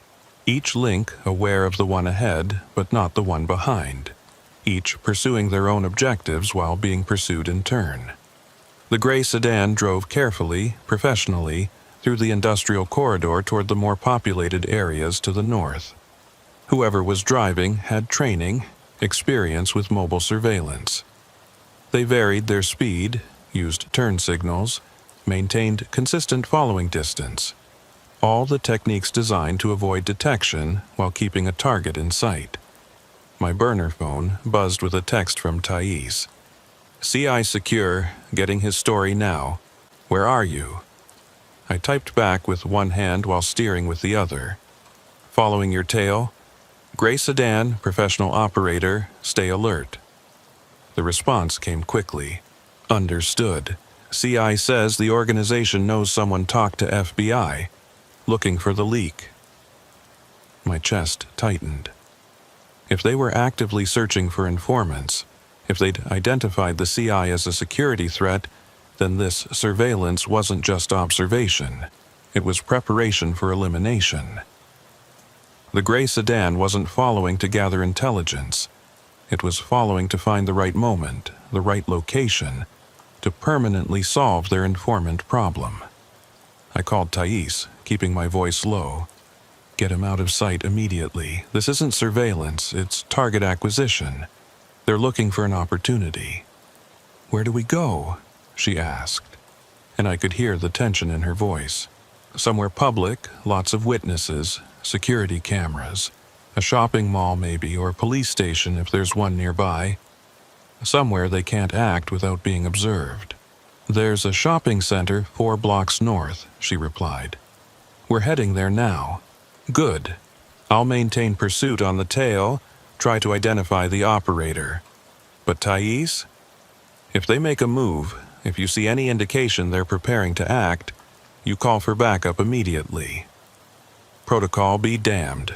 We get uniform units there and we protect the CI. Understood? Understood, she confirmed, and disconnected. The gray sedan continued following Thais and the CI north, making the same turns they made, matching their pace. We were approaching a more populated area now, strip malls and gas stations, the transition zone between industrial wasteland and commercial development. More traffic, more witnesses, more complications for everyone involved. Then the gray sedan's driver made a phone call, spoke briefly, and suddenly changed course, turning east instead of continuing north, breaking off surveillance and accelerating away from Thais and the CI. It happened so quickly I almost missed it, almost followed Thais instead of the sedan, but something in my training kicked in and I made the decision to stay with the surveillance vehicle. Because if they'd broken off pursuit, it wasn't because they'd lost interest. It was because someone else was taking over, or because they'd decided on a different approach. Either way, understanding their movements was critical to keeping the CI safe. I followed the gray sedan east into neighborhoods I didn't know well, past bodegas and walk-up apartments, through areas where federal agents stood out like spotlights. The sedan made several turns, clearly checking for pursuit now, and I had to drop back further to avoid detection. At one point, I thought I'd lost them entirely, then spotted the vehicle parked outside a small grocery store on a corner lot. I drove past without slowing, found a parking spot 2 blocks away and approached on foot. The gray sedan was still there, engine running, driver still inside, waiting for something, or someone. My phone buzzed. Shopping center secured. CI talking. Getting good intel. Your status. Surveillance vehicle stopped at corner grocery, 87th and Ashland. I texted back. Driver waiting in vehicle. Possible meeting point. Be careful. I moved closer, using parked cars and building corners for cover, getting an angle where I could see the sedan's driver clearly. Male, 40s, professional appearance, talking on his phone with the kind of animated gestures that suggested frustration or argument. After a minute, he ended the call and sat there, fingers drumming on the steering wheel, clearly agitated. Then a second vehicle pulled up, a black SUV with tinted windows parking directly beside the gray sedan. The sedan's driver exited and approached the SUV, leaning down to speak to whoever was inside. I couldn't hear the conversation from my position, but their body language suggested disagreement, possibly anger. The conversation lasted maybe 90 seconds. Then the sedan driver returned to his vehicle and both vehicles departed. The SUV heading north, the sedan heading south. They were splitting up, going different directions, making it impossible for me to follow both. I chose the SUV. It was larger, more expensive, suggested someone higher in the organization's hierarchy. I jogged back to my car and pulled into traffic, searching for the black vehicle in the late afternoon congestion. Caught sight of it 3 blocks ahead, took several risks with traffic laws to close the distance, settled into pursuit mode. The SUV drove north and then west, looping back toward the industrial areas we'd left earlier, moving with purpose now instead of the careful surveillance pace. We passed the cargo facility where the CI had worked, continued west into the Calumet Corridor's deeper industrial zones, areas dominated by warehouses and freight terminals and chemical plants. My phone rang. Thais calling. "The CI just told me something important," she said without preamble. "The organization has a scheduled exchange tonight. Major one, involving multiple vehicles and at least 3 different locations. He doesn't have all the details, but he knows the primary drop point, a warehouse on the west side, near the Stevenson Expressway." "What time?" I asked, watching the SUV turn into an industrial park. 2200 hours, and Alaric?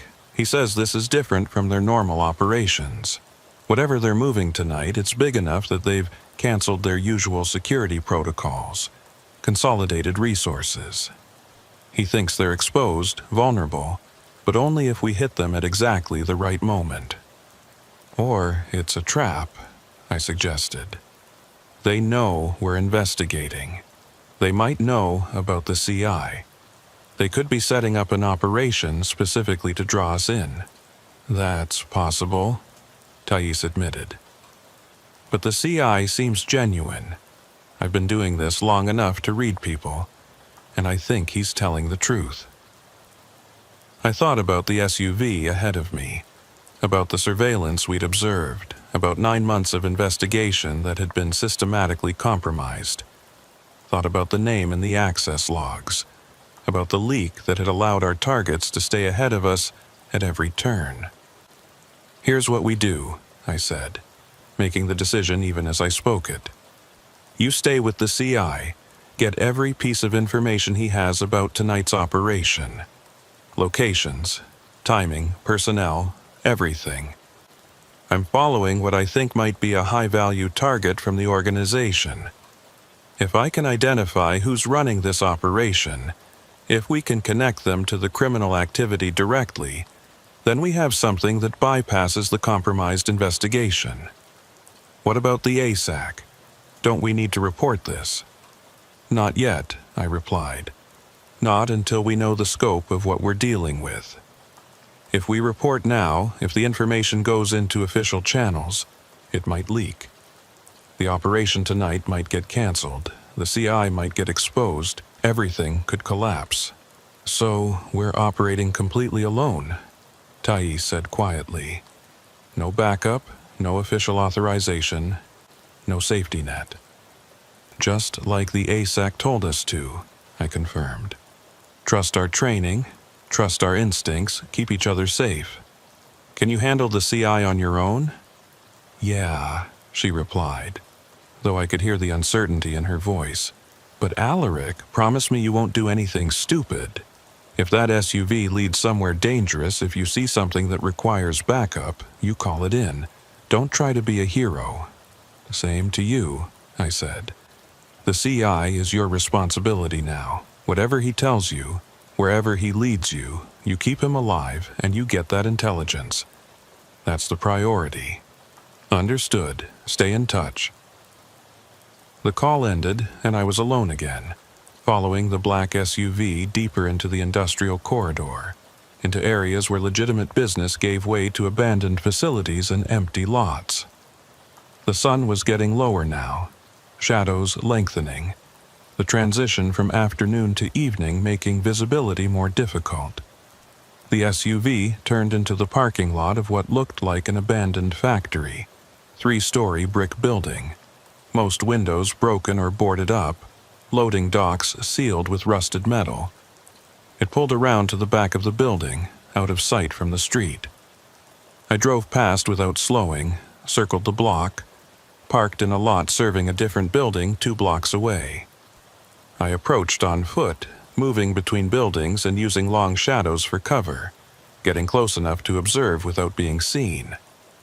The SUV was parked beside a rear entrance to the factory, and 3 people had emerged, the driver and 2 passengers. They stood talking for a moment. Then one of them unlocked a heavy steel door, and all 3 entered the building. This was it, I realized. Whatever this location was, meeting point, operational hub, storage facility, it was important enough to warrant a personal visit from people who clearly held significant positions in the organization. This was the opportunity we needed, the chance to gather intelligence that could break the case open. The smart thing would be to maintain external observation, document who came and went, identify vehicles and personnel. The safe thing would be to call Thais, coordinate our activities, maybe even risk bringing in the ASAC for official support.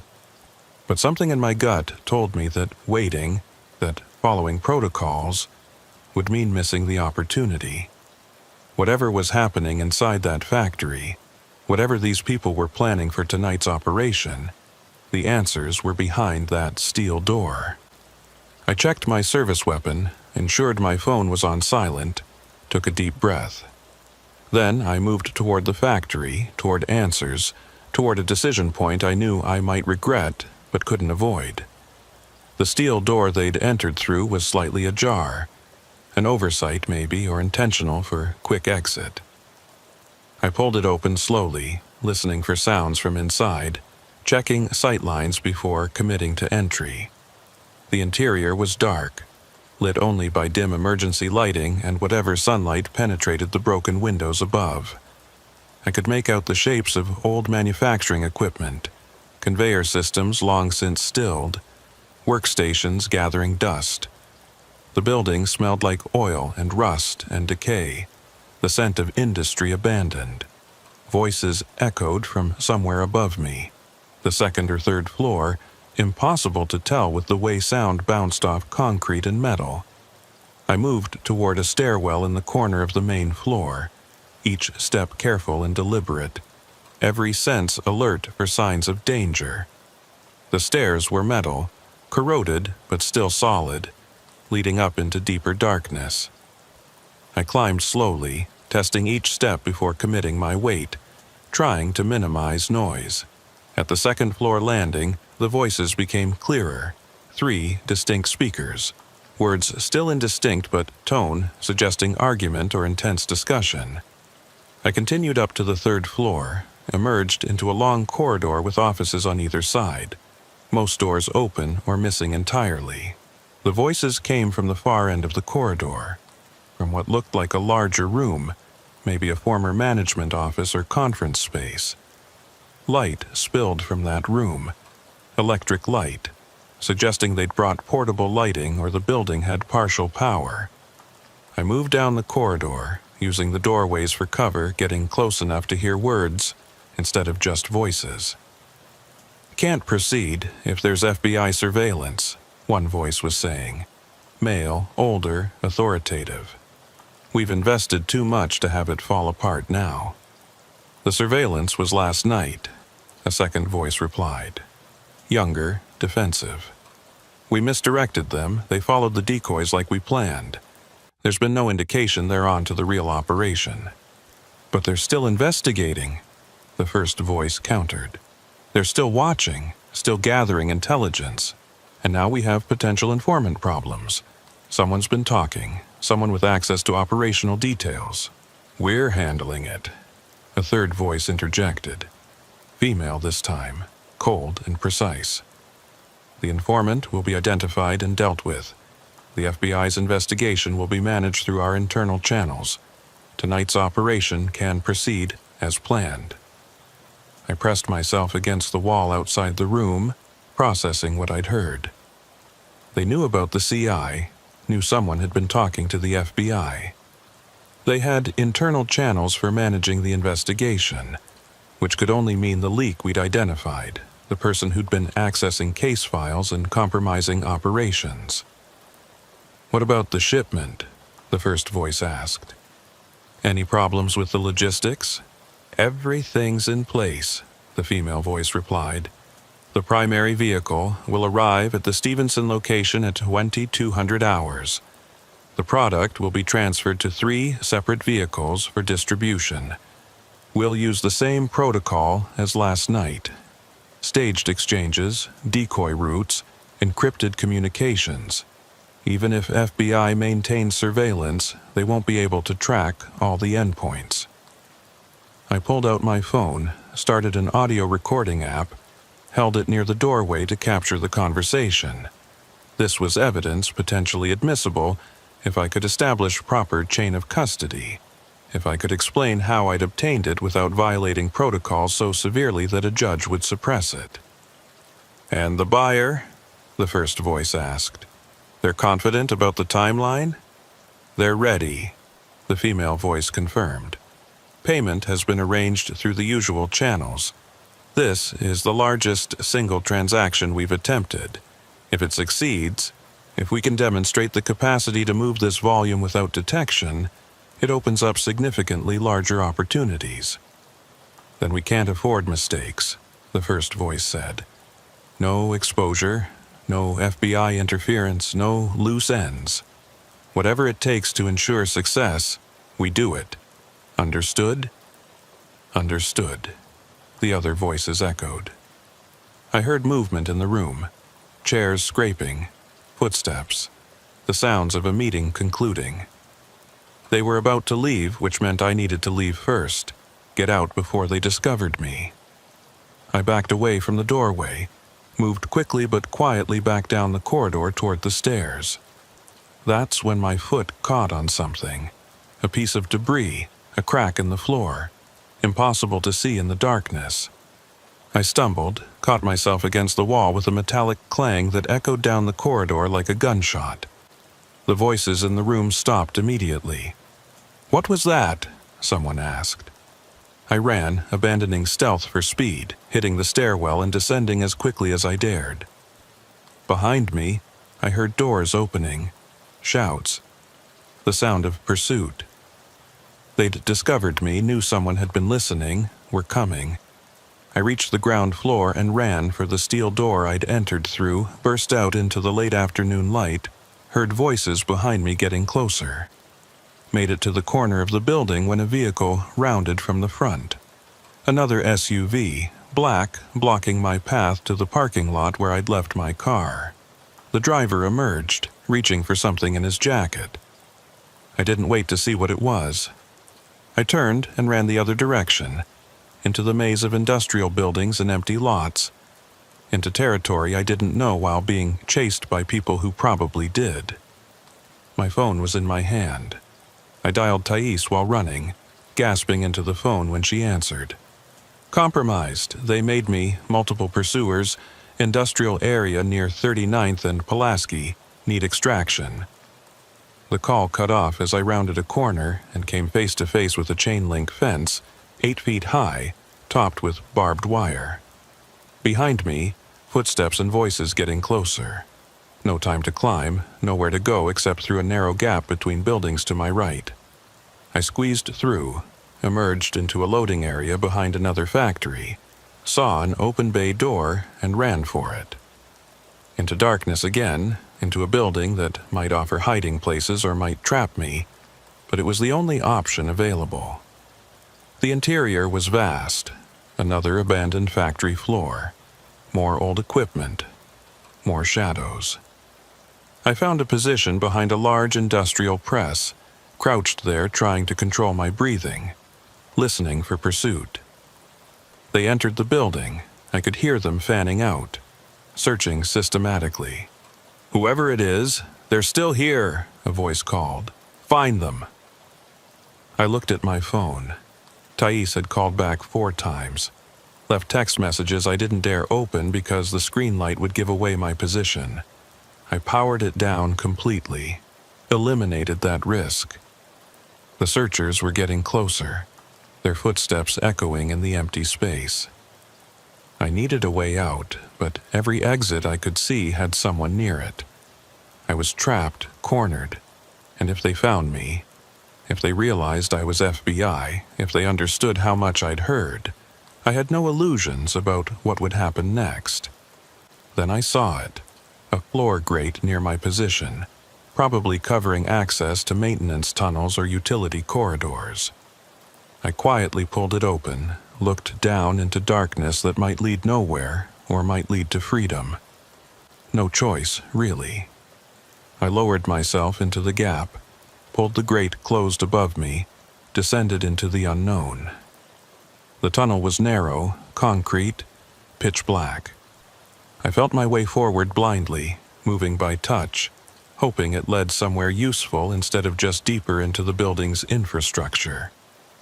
Water dripped somewhere ahead, and I could smell mold and rust. Above me, muffled by concrete, I heard the searchers continue their pattern. Someone passed directly over my position. I could see flashlight beams through the grate, hear their frustrated voices discussing where I might have gone. I continued forward in the darkness, hands against the tunnel walls, feet feeling for obstacles. After what felt like hours, but was probably minutes, I saw light ahead. Dim, distant, but definitely light. I moved toward it, emerged into a larger space, a junction where multiple tunnels met, and found myself face to face with someone who'd been waiting there, who'd predicted where I'd emerge, who raised a weapon and said quietly, "FBI, don't move." But it wasn't one of them. It was Mercer, holding his service weapon, lowering it when he recognized me. "Jesus, Alaric," he breathed. "Thais called me, said you were in trouble. I've been tracking your phone's last location, found the tunnel system on building schematics." "How did you know I'd come this way?" I asked, still trying to process his appearance. "I didn't," he admitted. "I've been checking every exit point. You're the lucky one. There are 3 other tunnels I haven't reached yet." He paused. "Come on, we need to move. Thais is maintaining observation above ground, says there are at least 6 hostiles searching the area." We moved through the tunnels together, Mercer navigating using blueprints on his phone, leading us away from the factory toward an exit point 3 buildings away. We emerged in a storm drain, climbed up to street level in an alley, found Mercer's van parked nearby. "Get in," he said, and I didn't argue. Only when we were blocks away, when my heart rate finally started returning to normal, did I realize what I'd almost lost: the recording. I powered on my phone, found the audio file still there, still intact. 15 minutes of conversation, names and details and admissions of criminal activity. "What did you get?" Mercer asked, glancing over while driving. "Everything," I replied, listening to the recording to confirm it was usable. "Location for tonight's operation, confirmation of the leak, evidence of criminal conspiracy, everything we need to bring this down." My phone showed 17 missed calls from Thais, 6 voicemails, countless texts. I called her back. "Where are you?" She answered immediately, her voice tight with stress. "Are you safe?" "I'm with Mercer," I replied. "I'm safe, but we have a problem. They know someone was listening. They'll be on high alert now. We need to move quickly before they change their plans." "The CI is still with me," she said. "He's given me details about tonight.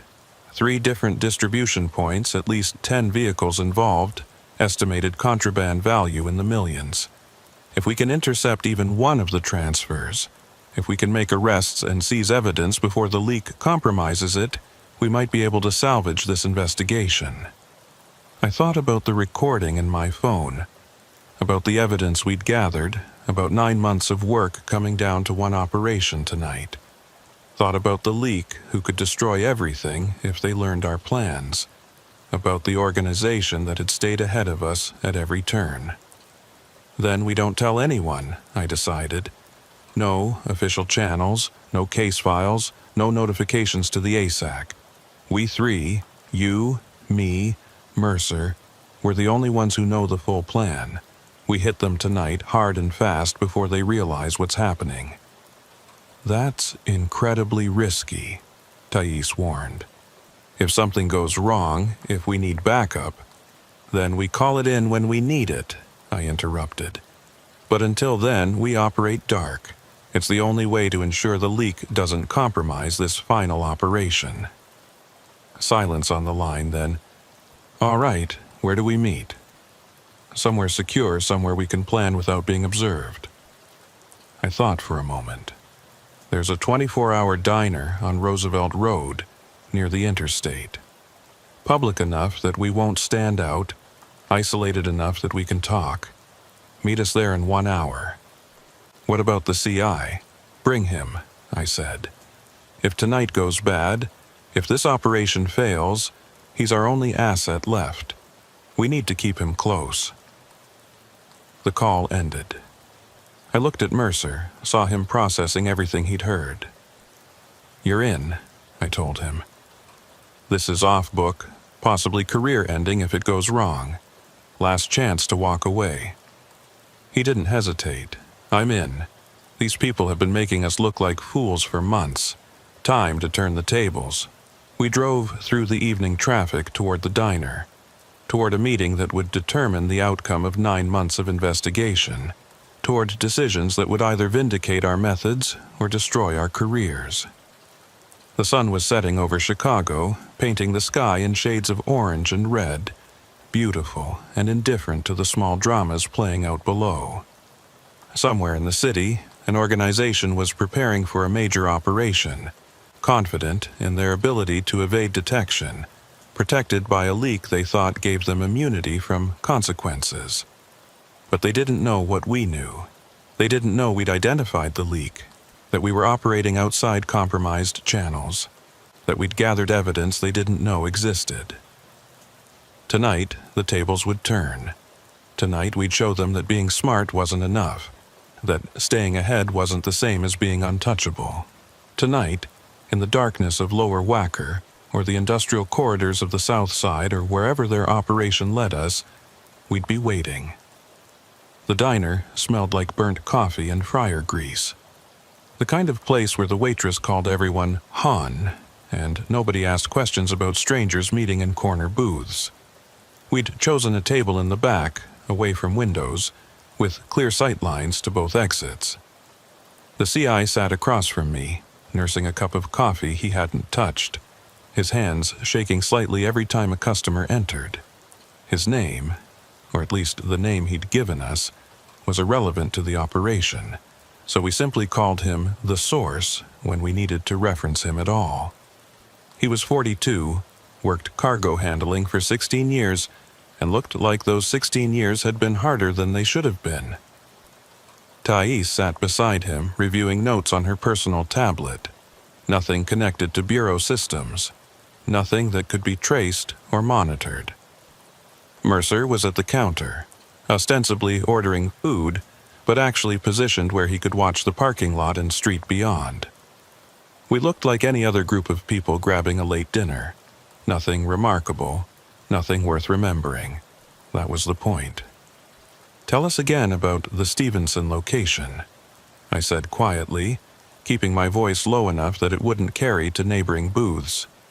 Every detail you can remember. The Source took a breath, steadying himself. It's a warehouse complex off Kedzie Avenue, maybe 2 blocks south of the expressway. The building they use is the third one from the east entrance. Red brick, 3 loading docks. Looks abandoned, but the company owns it through one of their shell corporations. They've been using it for about 8 months, always for the bigger operations. What makes this operation bigger? Thais asked, not looking up from her tablet.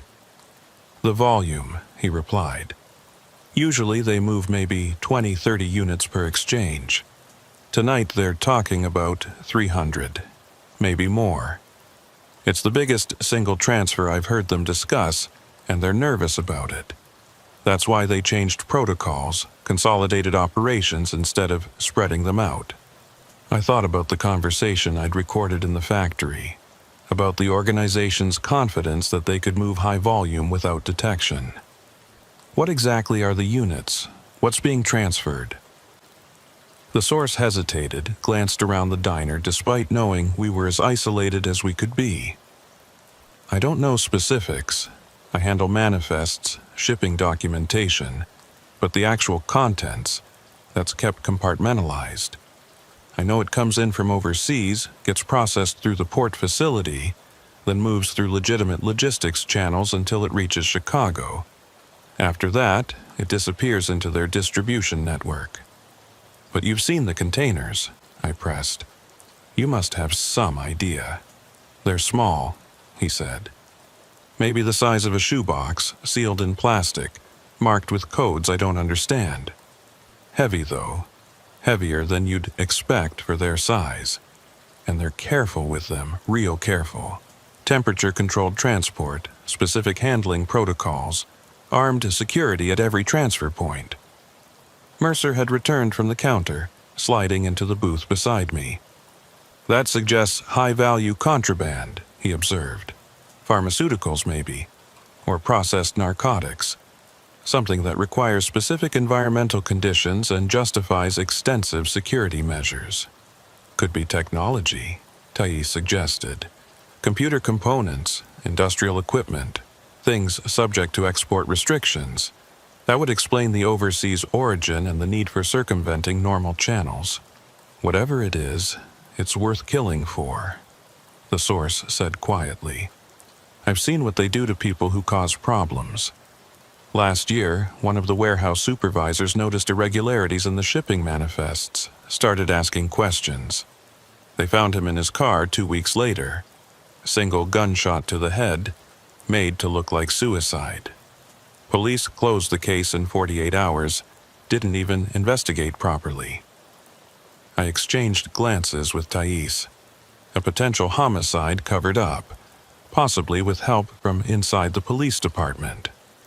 That suggested the organization's reach extended beyond criminal enterprise into institutional corruption, which explained how they'd maintained operations for so long without significant law enforcement interference. Did you report the supervisor's death to anyone? I asked. Who would I report it to? The source replied, his voice carrying an edge of bitterness. For all I know, the people who killed him are the same ones who would take my report. That's why I came to the FBI, federal jurisdiction, outside the local systems that might be compromised. Smart, Mercer said. But it also means we can't rely on local law enforcement for backup tonight. If there are officers on the organization's payroll, calling for assistance could tip them off. So we're truly alone, Thais said, the reality of our situation settling over the table like fog. 3 agents against an organization with unlimited resources, inside help, and no hesitation about using violence. 3 agents with one significant advantage, I corrected, pulling out my phone and setting it on the table. They don't know we're coming. They think their leak has given them complete visibility into our operations, but this, tonight, this exists outside their awareness. We're not in case files, not in official communications. As far as they know, the FBI is still chasing shadows while they run their operation unopposed. I played a portion of the recorded conversation from the factory, keeping the volume low but letting them hear the evidence we'd gathered.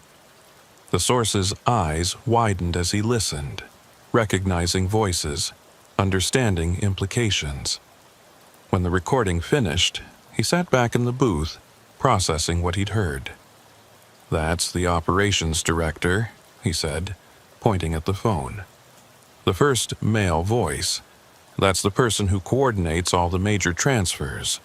And the woman, she's from the legal side, handles the documentation and cover operations. If you have them on tape discussing the criminal activity, if you can connect them to tonight's transfer, we can dismantle the entire operation, Thais finished. Cut the head off the snake. Assuming we can intercept the transfer without getting killed, Mercer added pragmatically. They'll have security, probably armed. We're 3 agents with sidearms against unknown numbers with unknown capabilities. Then we don't confront them directly, I said, the plan forming as I spoke it. We document everything, gather evidence, identify personnel, track the distribution endpoints. Then we call in tactical support for the arrests, FBI hostage rescue team, Chicago SWAT, whoever we can get on short notice. But we only make that call when we have everything we need, when there's no possibility of the leak compromising the operation. That gives us maybe a 2-hour window, Thais calculated. From initial observation at 2200 hours to the point where tactical teams can be mobilized and positioned. During that time, we're exposed, vulnerable, operating without backup in a potentially hostile environment. I know, I acknowledged, but it's the only way. If we bring people in too early, if we follow official protocols, the leak will know. The operation will get canceled, the evidence will disappear, and we'll have nothing. The source leaned forward, his fear evident, but his voice steady. What do you need from me? Everything you know about tonight, I replied. The Stevenson location is the primary transfer point, but you mentioned 3 distribution endpoints. Where are they? He pulled out his own phone, an old model, probably a burner, and opened a notes app with information he'd apparently been collecting. One endpoint is in the West Loop, near the old meatpacking district. Another's on the north side, somewhere around Uptown. I don't have the exact address. The third is back in the Calumet area, probably near the port where the shipments originate. So they're creating a distribution triangle, Mercer observed. Primary transfer at Stevenson, then the product moves to 3 different sectors of the city for final distribution to end users. Classic compartmentalization. If one endpoint gets compromised, the others remain operational. Can you identify the vehicles? Thais asked the source. Makes, models, plate numbers? Not all of them, he admitted. They rotate vehicles, use rentals and stolen plates, but the primary transport, the one bringing the product to Stevenson, that's usually a white commercial van, unmarked, with legitimate DOT numbers. Looks completely normal, passes any casual inspection. I made notes, building a mental picture of the operation. Timing? You said 2200 hours for the Stevenson transfer, but what about the distribution endpoints? The secondary transfers happen quickly, the source explained. Maybe 15, 20 minutes after the primary. They want to minimize exposure, get the product distributed and moving before anyone can respond. By 22:30, 22:45 hours, everything will be scattered across the city.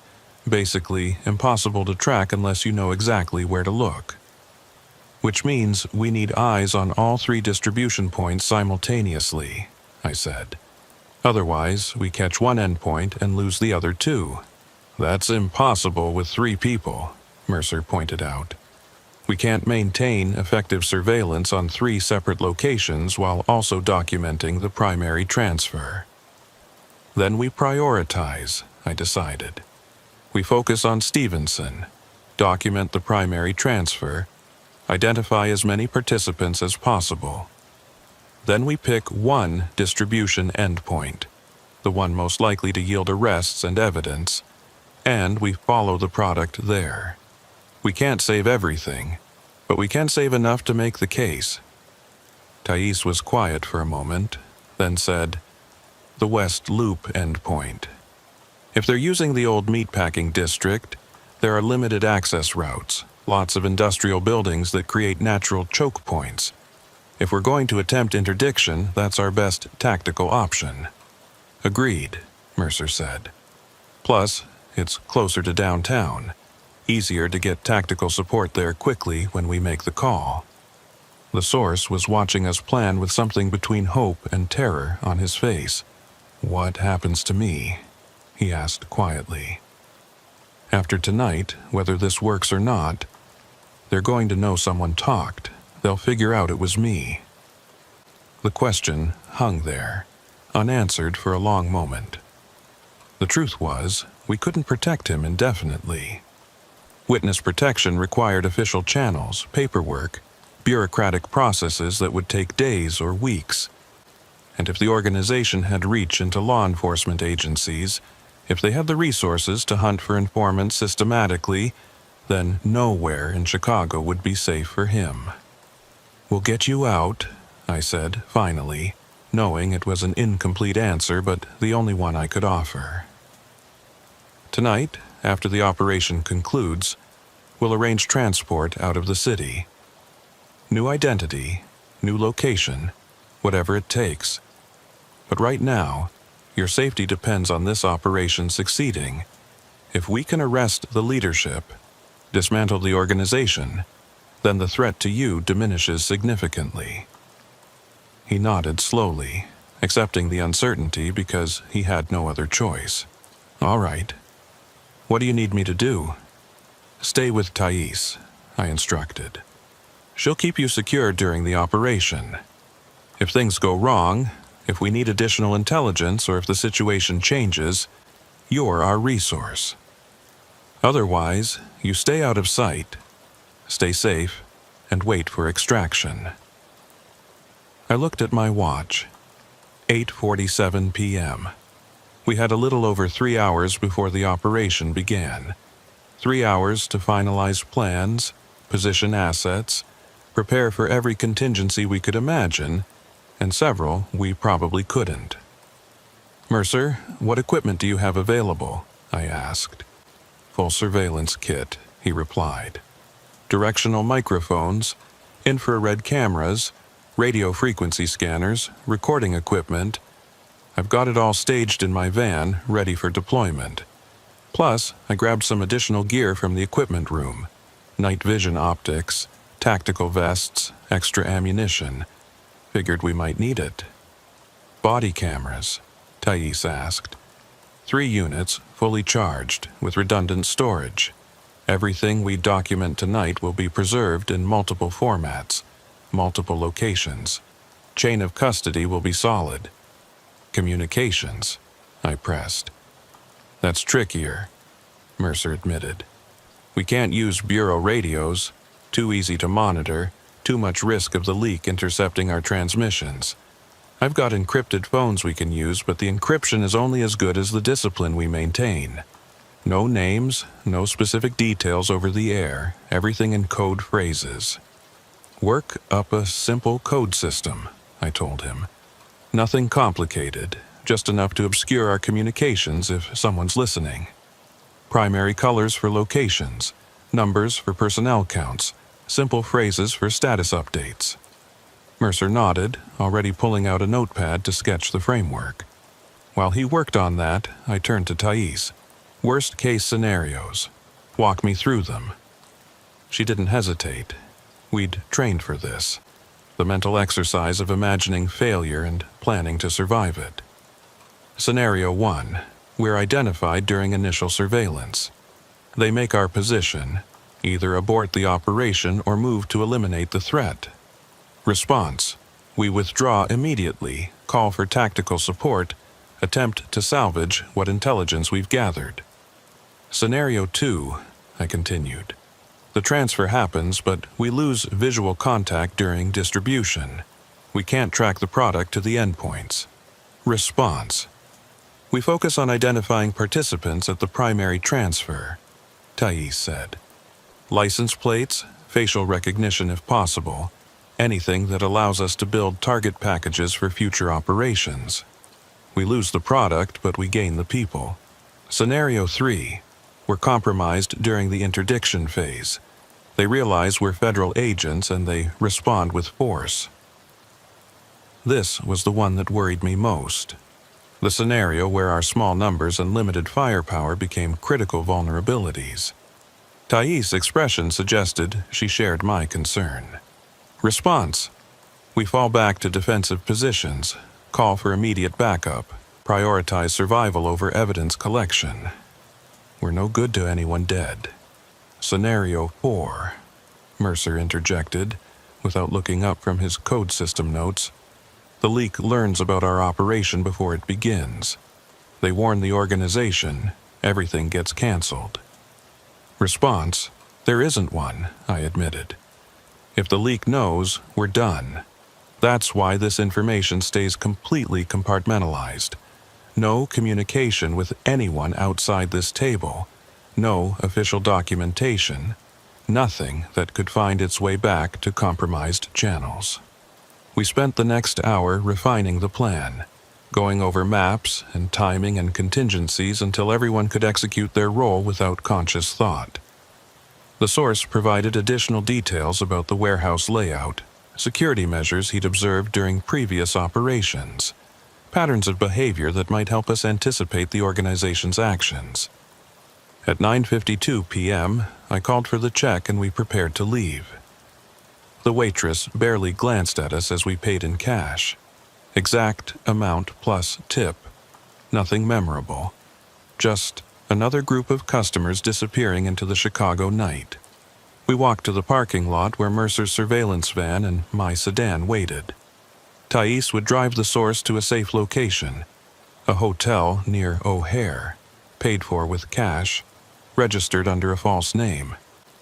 She'd stay with him until the operation concluded, monitoring our communications, ready to extract us if things went wrong or coordinate tactical support if we succeeded. "Stay safe," she said to me, the words carrying more weight than their simplicity suggested. "You too," I replied. "And Thais, if you don't hear from us by midnight, if communications go dark and we don't respond, you make the call. Get tactical teams to Stevenson. Get the ASAC involved. Don't worry about protecting the investigation. Just get people there." She nodded, understanding that I was giving her permission to break operational security if it meant the difference between our survival and our deaths.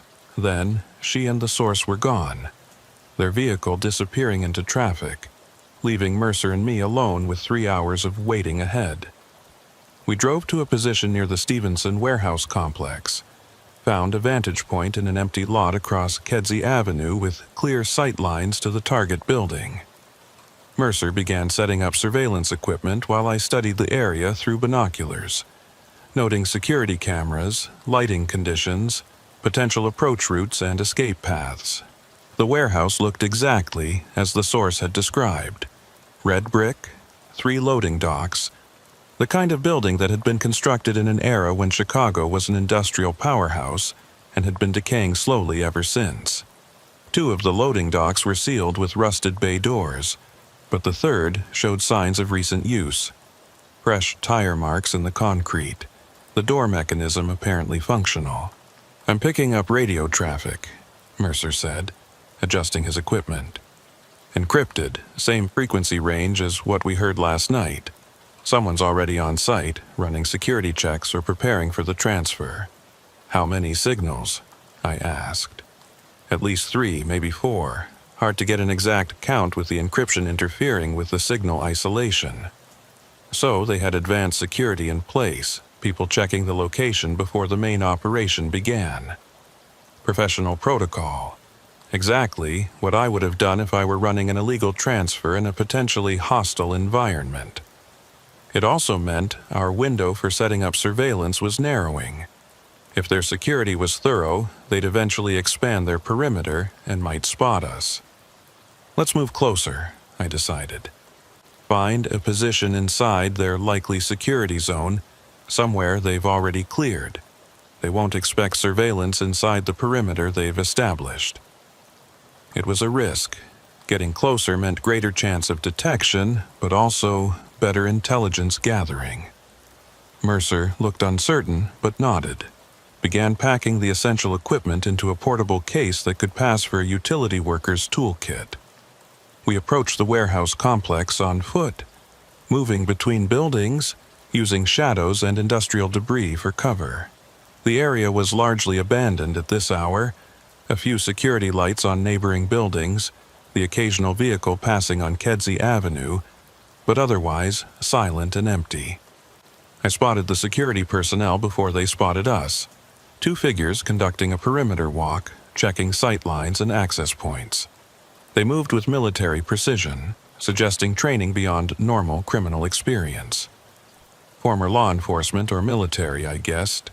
People who knew how to secure a location and what to look for. We held position behind a dumpster, waiting for them to complete their circuit and move to a different section of the perimeter. When they were clear, we advanced to a maintenance shed approximately 50 yards from the primary warehouse, a small structure that looked abandoned but offered concealment and a direct view of the loading dock. Mercer set up equipment quickly and efficiently, camera positioned in a crack in the shed's wall, directional microphone aimed at the loading dock, all recording to encrypted storage devices. I checked my watch, 10:27 p.m. We had 93 minutes until the scheduled transfer. The waiting began again, but this time it felt different, more immediate, more tense. We were committed now, inside their security perimeter, close enough to see faces and hear conversations, but also close enough to be discovered if we made any mistake. At 10:49 p.m., the first transfer vehicle arrived. A white commercial van, exactly as the source had described. It pulled into the warehouse complex, drove directly to the third loading dock, backed up to the bay door. Two people emerged from the warehouse to meet it, conducted a brief conversation with the driver, then all three disappeared inside. Got clear images of all three subjects, Mercer whispered, reviewing his camera feed. Running facial recognition now against bureau databases. Minutes passed.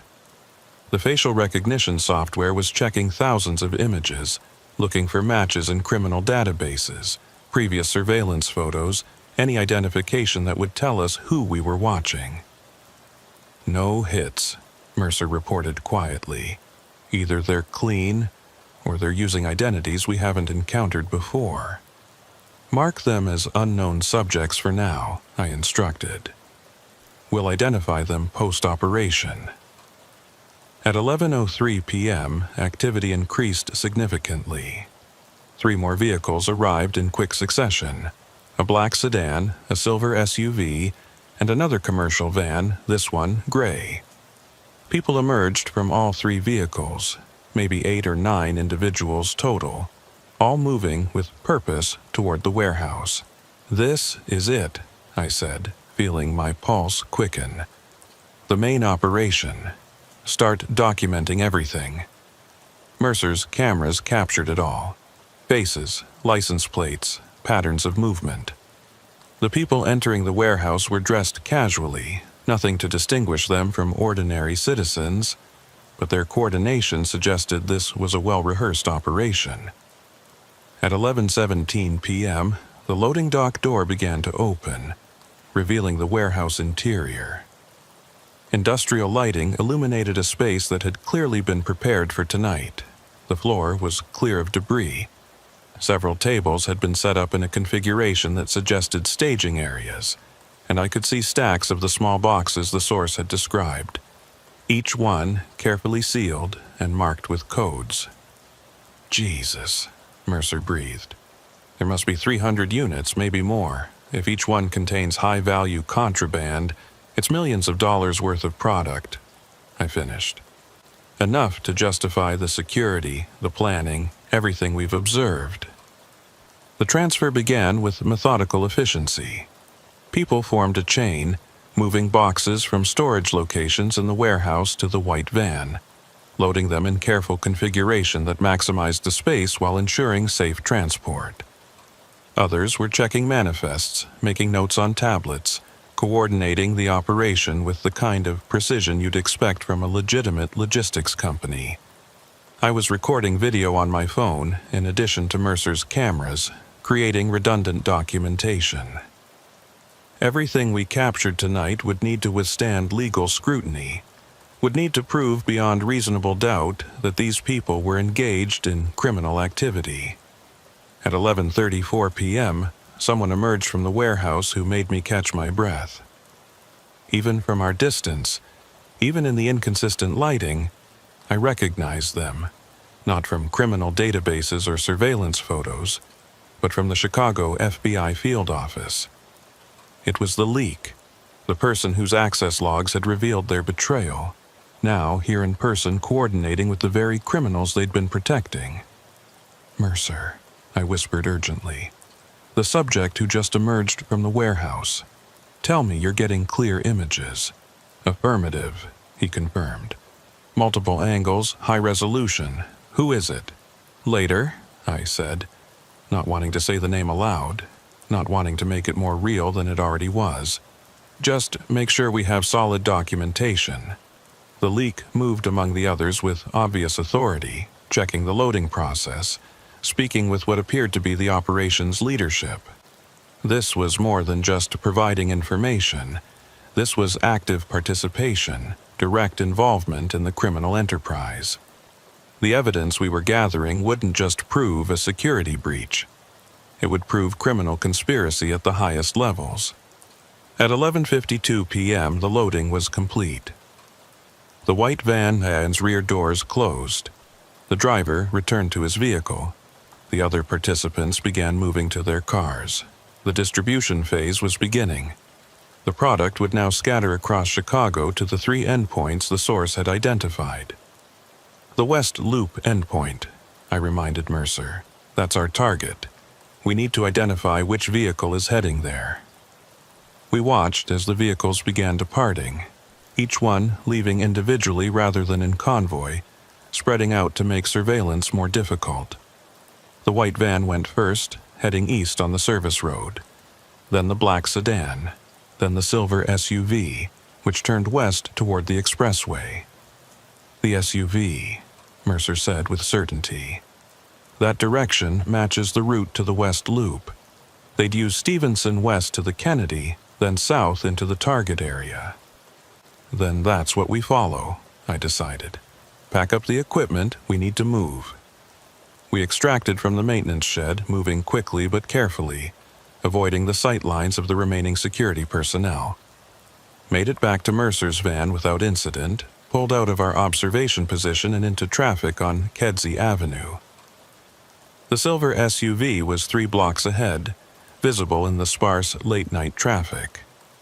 We followed at a distance, using other vehicles for cover when possible, trying to maintain visual contact without being obvious about it. My phone buzzed with a text from Thais. "Status?"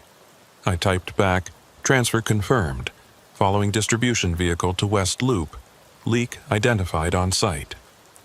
Her response came immediately. "Jesus, be careful. Ready to call tactical support on your word." "Stand by," I replied. "We'll advise when in position." The SUV led us on to the Stevenson Expressway, then north on the Kennedy, exactly as Mercer had predicted.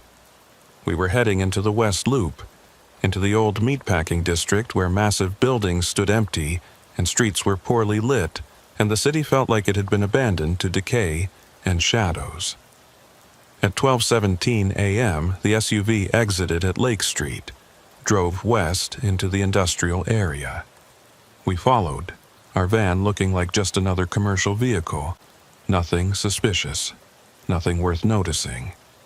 The SUV made several turns, checking for surveillance with the same professional caution we'd observed all night. Then it pulled into a parking area behind a large brick building, one of the old meatpacking plants that had been shuttered for years. We drove past without slowing, circled the block, found a position where we could observe the building's rear entrance. "Same protocol," I told Mercer. "We document the transfer, identify participants, build the evidence package. When we have enough for arrests and warrants, we call in tactical support." "And if they spot us?" he asked. "Then we adapt," I replied, which wasn't really an answer but was the only one I had. The SUV's occupants, I counted 3 individuals, began unloading boxes from the vehicle, carrying them into the building through a service entrance. The building appeared completely dark from outside, but I caught glimpses of light when the door opened, suggesting they had interior lighting set up for the operation. Mercer deployed his surveillance equipment again, capturing images and audio, documenting the transfer. We were building a complete picture now. The Stevenson primary transfer, the distribution to this West Loop endpoint, the participants at each stage. It was solid evidence, the kind that would support multiple charges against multiple defendants. At 12:33 a.m., the unloading was complete.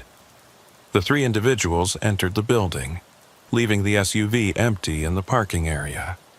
I expected them to remain inside, to begin whatever distribution or processing happened at this endpoint. Instead, the service door opened again, and a different vehicle emerged from inside the building.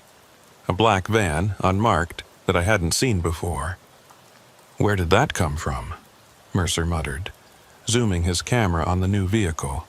It was already inside, I realized. This building isn't just a transfer point. It's a storage facility. They've been using it to stage vehicles, keep them out of sight until needed. The black van pulled up to the service entrance, and different people emerged from the building.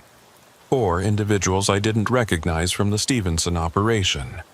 They began loading boxes into the van, but these weren't the same boxes we'd watched being transferred. These were larger, different in appearance, suggesting they'd been repackaged or that this was a different product entirely. "This is bigger than we thought," I said, watching the new operation unfold. "This isn't just tonight's transfer, this is an established distribution hub. They've probably been running operations out of this building for months. Which means there's evidence inside," Mercer said. "Financial records, product inventory, communications equipment. If we can secure this location—" "We need more people," I interrupted. "We can't take down a facility this size with 2 agents. Thais, are you monitoring?" No response on my phone. I tried calling, straight to voicemail. Tried texting, message failed to send. "Communications are down," I reported, feeling the first tendrils of real fear. "I can't reach Thais." Mercer checked his phone, got the same results. "Someone's jamming," he said. "Probably detected our transmission earlier and deployed countermeasures. We're isolated." "Then we make the decision ourselves," I said. "We've got enough evidence for warrants, enough documentation for arrests. We call tactical support, get teams here immediately." "Using what communications?" Mercer asked. "If they're jamming cellular and radio frequencies." He was interrupted by movement from the building. More people were emerging, and these weren't workers or distributors. These were security personnel, armed, fanning out from the building in a search pattern that included our position. "They know we're here," I breathed. "They've detected the surveillance equipment or spotted our van. They know." "What do we do?" Mercer asked, his hand moving toward his weapon. I looked at the armed personnel spreading out, at the building that contained evidence and criminals, at our van that contained months of investigative work and 2 federal agents who'd made the mistake of thinking they were hunting when they were actually being hunted. "We run," I decided. "Get us out of here now. We'll regroup, find working communications, call for backup from a secure location." Mercer started the van's engine, but before he could put it in gear, a vehicle pulled across the parking lot exit. The silver SUV we'd followed from Stevenson, blocking our escape route. Another vehicle appeared behind us, boxing us in. We were trapped, surrounded by armed personnel who knew we were federal agents, cut off from communications and backup, sitting in a van full of evidence that proved we'd been conducting unauthorized surveillance on a criminal organization sophisticated enough to turn the tables on us. "Secondary exit," Mercer said, pointing to a gap between buildings. "We can make it on foot." "With all the equipment?" I asked. "We leave it," he decided. "Survival first, evidence second." We grabbed our weapons, ensured our body cameras were recording, and prepared to exit the van. Through the windshield, I could see the armed personnel getting closer, moving with tactical precision, coordinating their approach to cut off escape routes. "On 3, I said. "Out to the passenger side. between the buildings. Don't stop moving until we reach a populated area or find working communications. 1, Mercer counted. 2, I continued.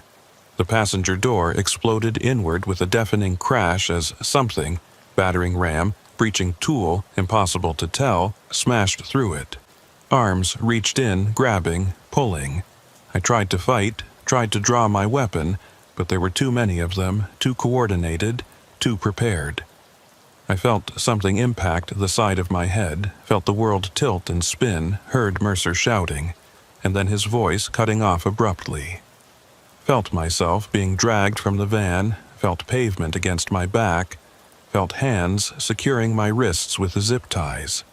My vision was blurred, my ears ringing, but I could make out figures standing over me. The armed security, the people from the building, and someone else.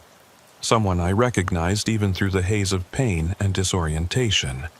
The leak stood there, looking down at me with an expression that wasn't quite satisfaction, but wasn't quite concern either. Just cold professional assessment, the look of someone evaluating a problem and determining the solution. "Get them inside," the leak said, their voice distorted by the ringing in my ears. "We'll figure out what they know and who they've told. Then we'll deal with them permanently." I tried to speak, tried to shout that others knew where we were, that backup was coming, anything that might make them hesitate. But my mouth wouldn't form words. My thoughts were fragmenting, consciousness slipping away like water through my fingers. The last thing I saw before darkness took me was the building's service entrance opening again, revealing a dark interior that swallowed light and sound and hope. I woke to the smell of old meat and industrial cleaner, a combination that turned my stomach even before I opened my eyes. My head throbbed where I'd been struck, and when I tried to move my hands, I found them secured behind my back with what felt like metal cuffs. Not zip ties anymore, but actual handcuffs, police grade. My feet were bound too, rope or cord wrapped around my ankles and tied to something fixed behind me. I was sitting in a chair in the middle of a large room, the concrete floor beneath me stained with substances I didn't want to identify. When my vision cleared enough to see properly, I understood where they'd brought us. The room was part of the old meatpacking plant's processing floor, hooks still hanging from overhead rails, drainage grates set into the floor at regular intervals, tile walls that could be hosed down when they got too dirty. It was a space designed for butchering, for the systematic dismantling of carcasses, and the implications of being held here weren't lost on me. Mercer was in a similar chair about 10 feet to my left, still unconscious, blood running from a cut above his eyebrow. His equipment case sat on a table against the far wall, opened, its contents spread out for examination. Our service weapons were there too, along with our credentials, phones, and body cameras. Everything that identified us as federal agents, everything that documented what we'd witnessed, laid out like evidence in a case against us. The room's only door opened, and 3 people entered. 2 I didn't recognize, armed with handguns visible in hip holsters, and the 3rd I knew all too well. The leak approached me with measured steps, carrying a tablet computer, their expression unreadable in the harsh fluorescent lighting. "You're awake," they observed, setting the tablet on a folding table someone had positioned near my chair. "That's good. We have a lot to discuss and limited time to do it."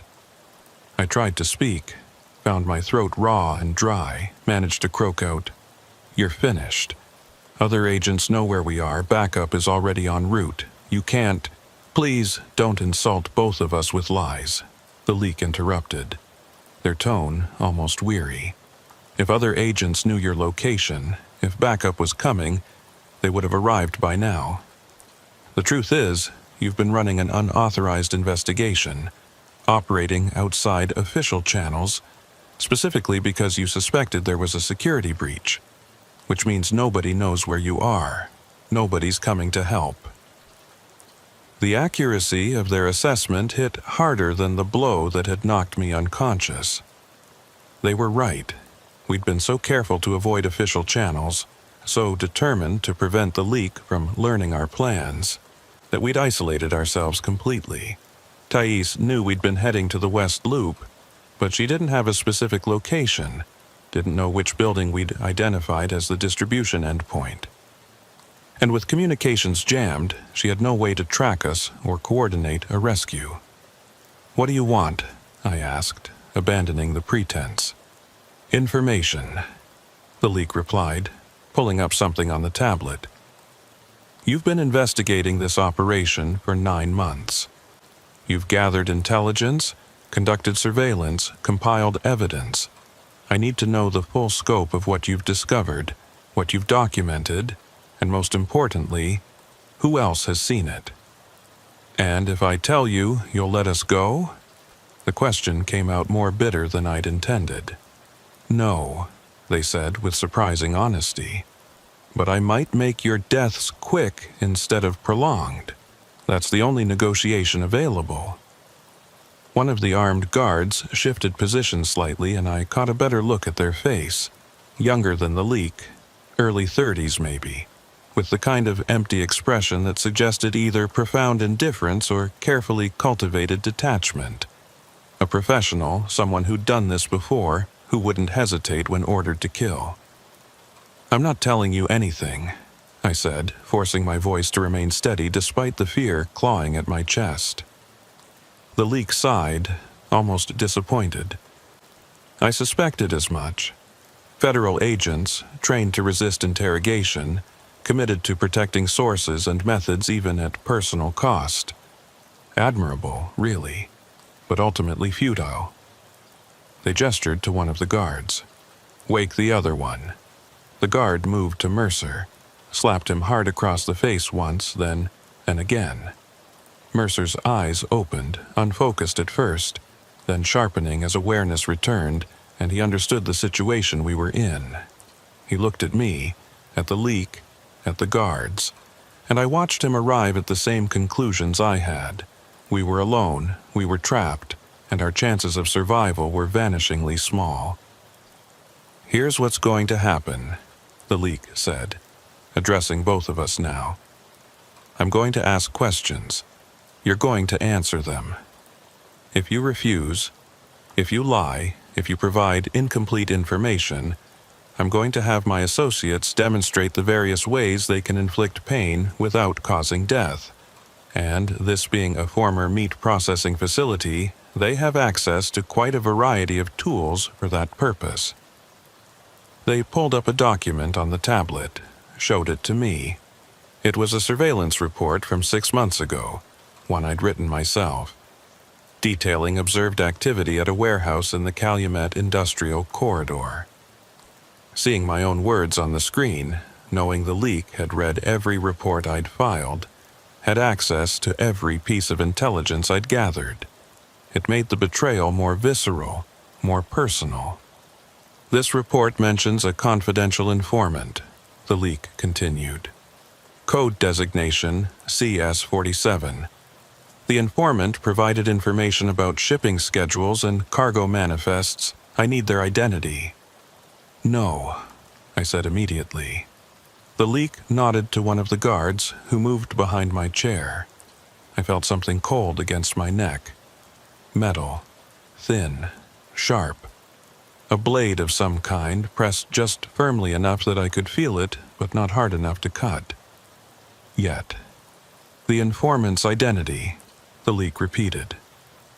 "I don't know it," I said, which was technically true.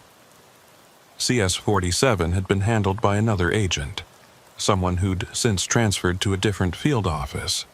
I'd only seen the informant's reports, never met them personally, never learned their true identity. The information was compartmentalized. Different agents handled different sources. The blade pressed harder, and I felt a thin line of blood run down my neck. Not a serious cut, just a warning, a demonstration of what they were willing to do. The guard holding the knife was breathing steadily, calmly, without apparent emotion or hesitation. "I believe you," the leak said after a moment of consideration. They made a gesture, and the blade withdrew. "But here's the problem. You do know other things. You know which agents were assigned to which aspects of the investigation. You know where surveillance equipment is deployed. You know the locations of safe houses and the identities of other confidential sources, even if not CS-47 specifically. And I need all of it." "Why?" The question came from Mercer, his voice rough but steady. "You've already compromised the investigation. Already protected your organization from law enforcement action. What more do you need?" The leak looked at him with something that might have been respect. "Because the investigation hasn't been compromised, it's been managed. There's a difference. I've been feeding you misdirection, certainly, steering you away from critical operations. But I haven't been able to shut down the investigation entirely without raising suspicions. Now, however, with you two having conducted an unauthorized operation, with you having violated protocols and worked outside official channels, when you disappear, when you're found dead in what will appear to be a gangland execution, the entire investigation will be scrutinized. Every piece of evidence you gathered will be questioned. Every informant you cultivated will be exposed to potential retaliation. The case will collapse under the weight of procedural violations and security concerns. And you walk away clean," I said, understanding the full scope of their plan. "The investigation dies with us, your organization continues operating, and you maintain your position inside the Bureau." "Exactly," the leak confirmed. "But to ensure that outcome, I need to identify every potential loose end, every thread that might be pulled to unravel things later. Which means you're going to tell me everything. Not because you want to, but because the alternative is watching your partner die slowly while you listen to him scream." They gestured again, and both guards moved, one positioning themselves behind Mercer's chair, the other beginning to lay out tools on the folding table. Pliers, box cutters, other implements I couldn't identify in the harsh lighting.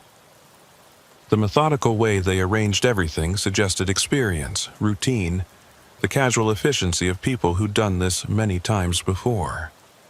My mind raced, searching for options that didn't exist. We were secured, disarmed, isolated.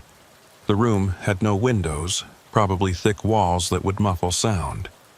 Even if I could free myself from the restraints, even if I could somehow overpower 3 armed opponents, we had no transportation, no communications, no way to reach help before they hunted us down again. But I'd been trained for this, not the specific scenario but the mental framework. Survive, resist, escape. Provide minimal information, buy time, wait for opportunities. Even in impossible situations, even when death seemed inevitable, you maintained discipline and looked for the opening that might come. "I'll tell you what I know," I said slowly, the lie forming as I spoke it. "But not while my partner is being threatened. You want information? Fine. But you deal with me alone, send the guards and Mercer somewhere else." The leak studied me for a long moment, then shook their head. "No, you'll tell me everything with him present, so you can see the consequences of resistance. That's not negotiable." "Then we have a problem," I replied, "because I'm not cooperating while he's in danger." It was a gambit, a desperate attempt to change the dynamic, to create some kind of leverage where none existed. The leak understood that, could probably see through the tactic, but they also needed information and needed it quickly. The longer they kept us here, the greater the risk that something would go wrong, that Thais would find a way to track us, that the communications jamming would fail, that some unforeseen variable would compromise their plan. "Fine," the leak said after a pause. "We'll start with something simple. something that doesn't require your partner's presence to verify. The recording you made yesterday in the factory. Who else has heard it? The recording. In the chaos of capture, I'd almost forgotten about the audio I'd captured. The conversation between the organization's leadership discussing tonight's operation. That evidence was on my phone, which was currently sitting on the table with the other confiscated items. If the leak had accessed it, if they'd listened to the recording, they'd know it contained enough to build a criminal conspiracy case.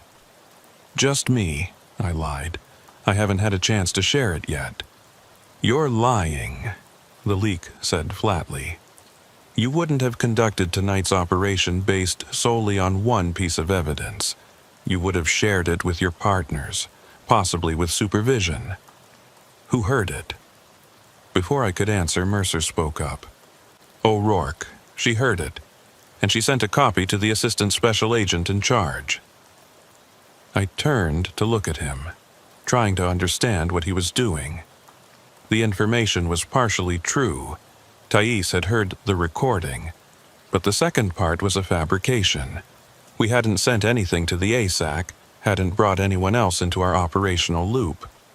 Mercer was lying, creating false trails for the leak to chase. The leak's expression tightened, stress breaking through their professional composure. The ASAC has the recording. Time-stamped email, Mercer continued, his voice gaining confidence as he built the lie. Sent at 1900 hours yesterday with instructions to open it if O'Rourke didn't make contact by 0600 hours tomorrow. So, even if you kill us, even if you make this whole thing look like a botched undercover operation, that recording goes public in about 4 hours. It was a brilliant improvisation, the kind of misdirection that might buy us time or create enough uncertainty to make the leak hesitate. But it was also incredibly dangerous. If they believed it, they might accelerate their timeline, might decide to kill us immediately and deal with the fallout rather than waste time on interrogation. The leak pulled out their phone, made a call, spoke quietly, urgently to whoever answered. I couldn't hear the other side of the conversation, but I watched the leak's body language shift from controlled to agitated, their free hand gesturing as they spoke. The call lasted maybe 90 seconds, then ended abruptly. Change of plans, the leak announced to the guards. We're moving them to the secondary location. If there's a time-delayed email, if evidence is going to surface regardless of what we do here, then we need more sophisticated disposal methods. Load them into the van. The guards moved to comply, one of them cutting the ropes binding my feet to the chair while keeping the handcuffs in place. They hauled me upright, muscles cramping from the restraints and the position I'd been held in. Mercer received similar treatment, both of us unsteady on our feet but mobile enough to be moved.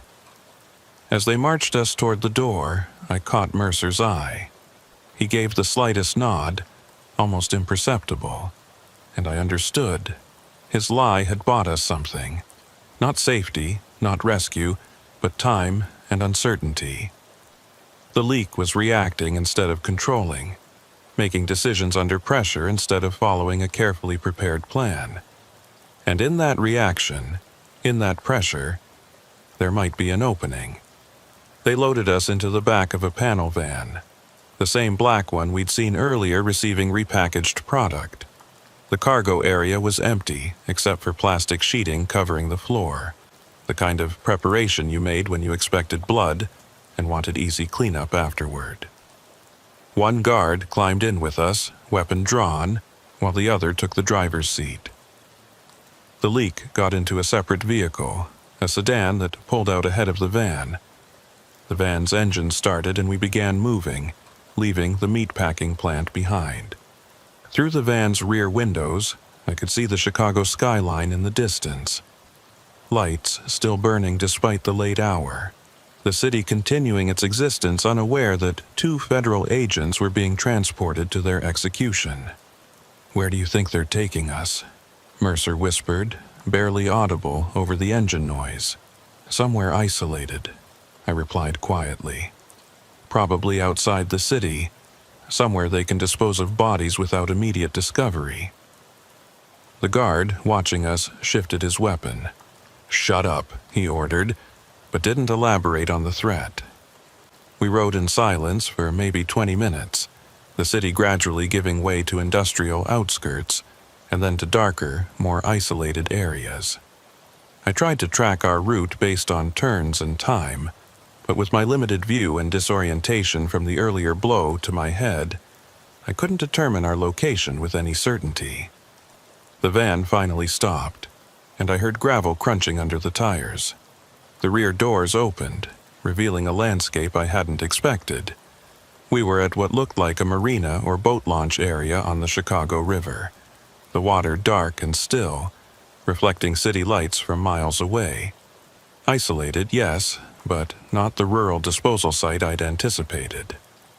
"Out," the guard commanded, and we complied awkwardly, our bound hands making movement difficult. The leak was waiting by the water's edge, standing near a small motorboat tied to a dock that had seen better days.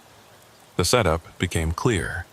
They were going to take us out onto the river, probably to a point where the water was deep enough that weighted bodies wouldn't surface easily or soon.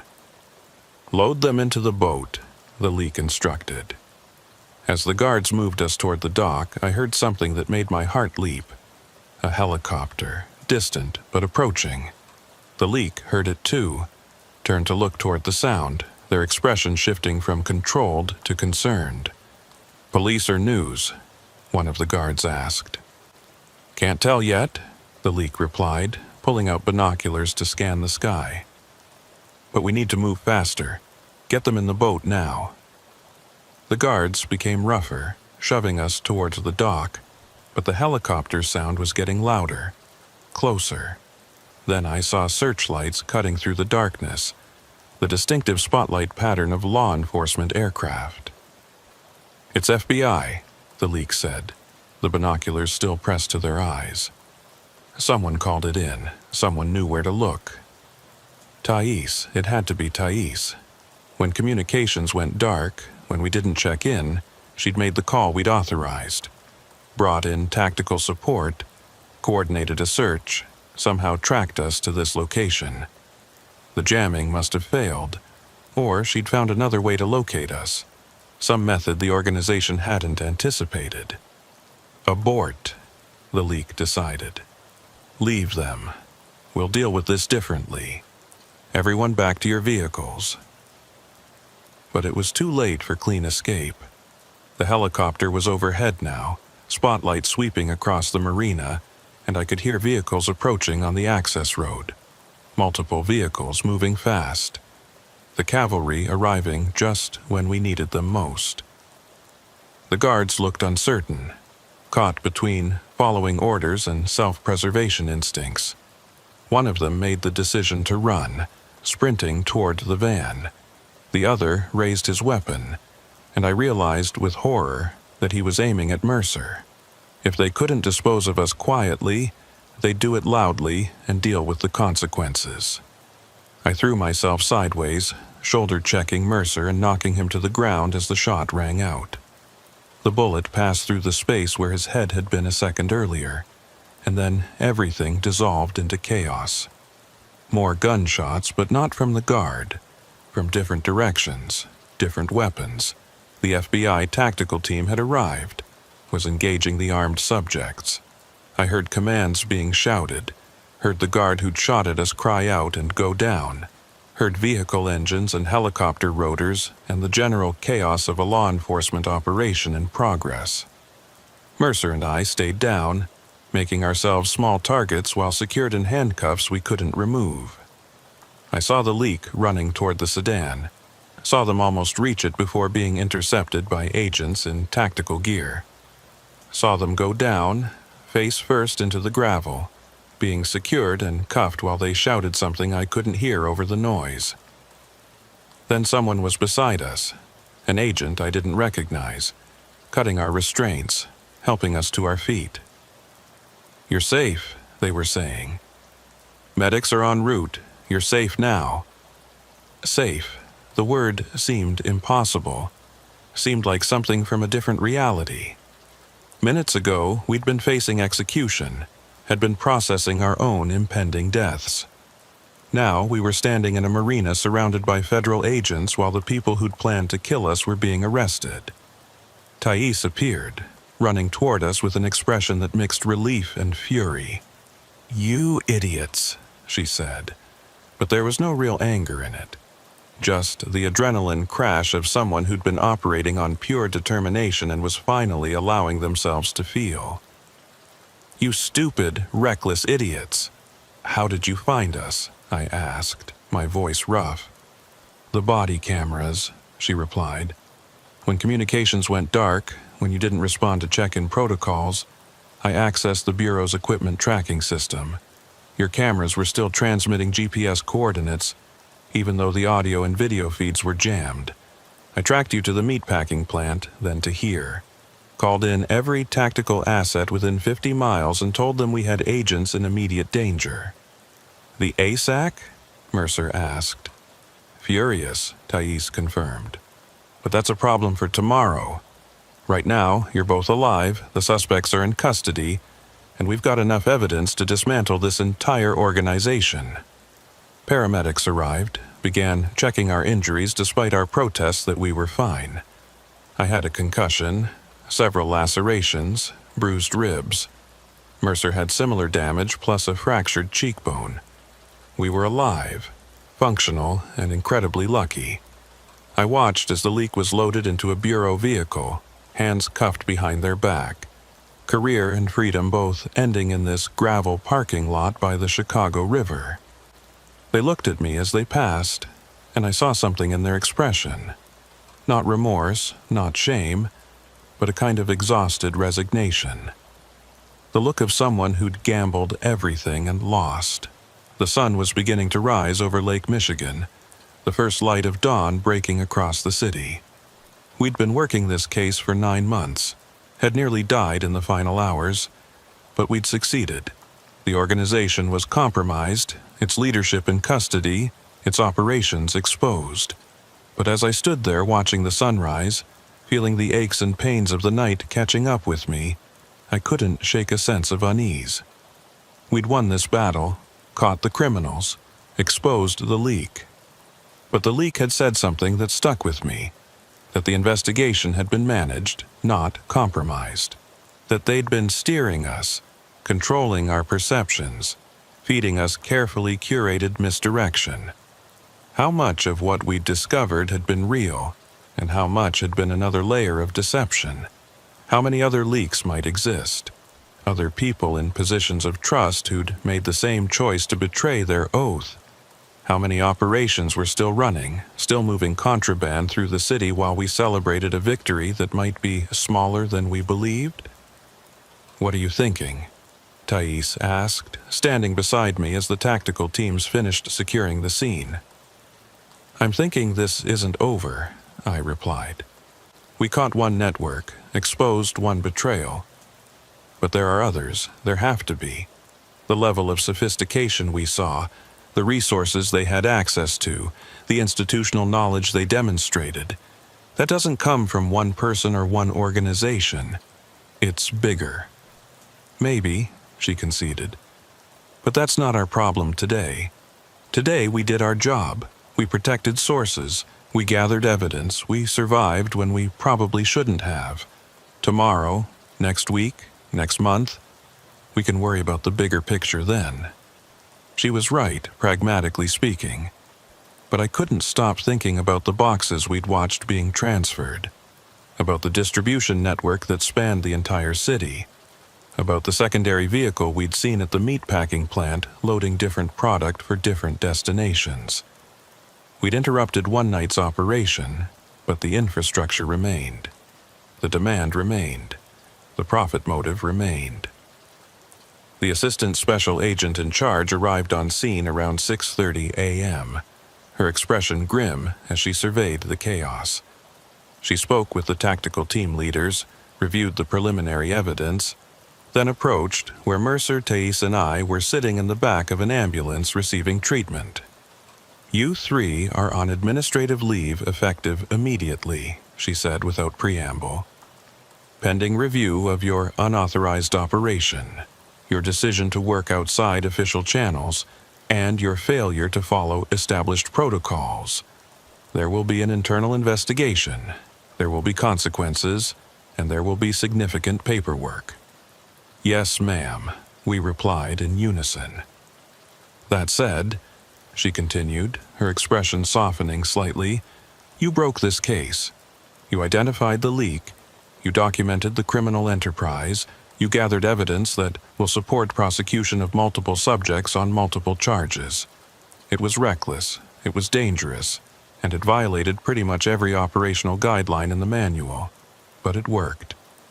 She paused, looking at each of us in turn. "The source, a confidential informant, he's being processed for witness protection right now. New identity, new location, everything he needs to stay alive. The organization's leadership is in custody. The leak will spend the rest of their life in federal prison. And the case files you've built over 9 months? They're solid. They'll hold up in court." "What about the distribution network?" I asked. "The endpoints we didn't cover, the operations that are still running?" "Follow-up investigations are already being initiated," the ASAC replied. "Based on the evidence you gathered, we're executing search warrants across the city. The Stevenson warehouse, the West Loop facility, properties connected to the shell corporations, all of it. We're dismantling the network piece by piece." It should have felt like victory. It should have felt like justice. But all I felt was tired, bone-deep exhaustion that went beyond the physical injuries and the sleepless night. I thought about the source, about how he'd risked everything to provide information, about how close he'd come to being discovered and killed. Thought about all the other potential sources out there, people who might have information about criminal activity but were too afraid to come forward because they knew what happened to informants. The ASAC must have seen something in my expression because she added, "You did good work, Dunleavy, all 3 of you. You should be proud." "Thank you, ma'am," I replied, but the words felt automatic, rehearsed. She left to coordinate with the other agencies now arriving on scene. Chicago PD, DEA, other bureau divisions drawn by the scope of the operation.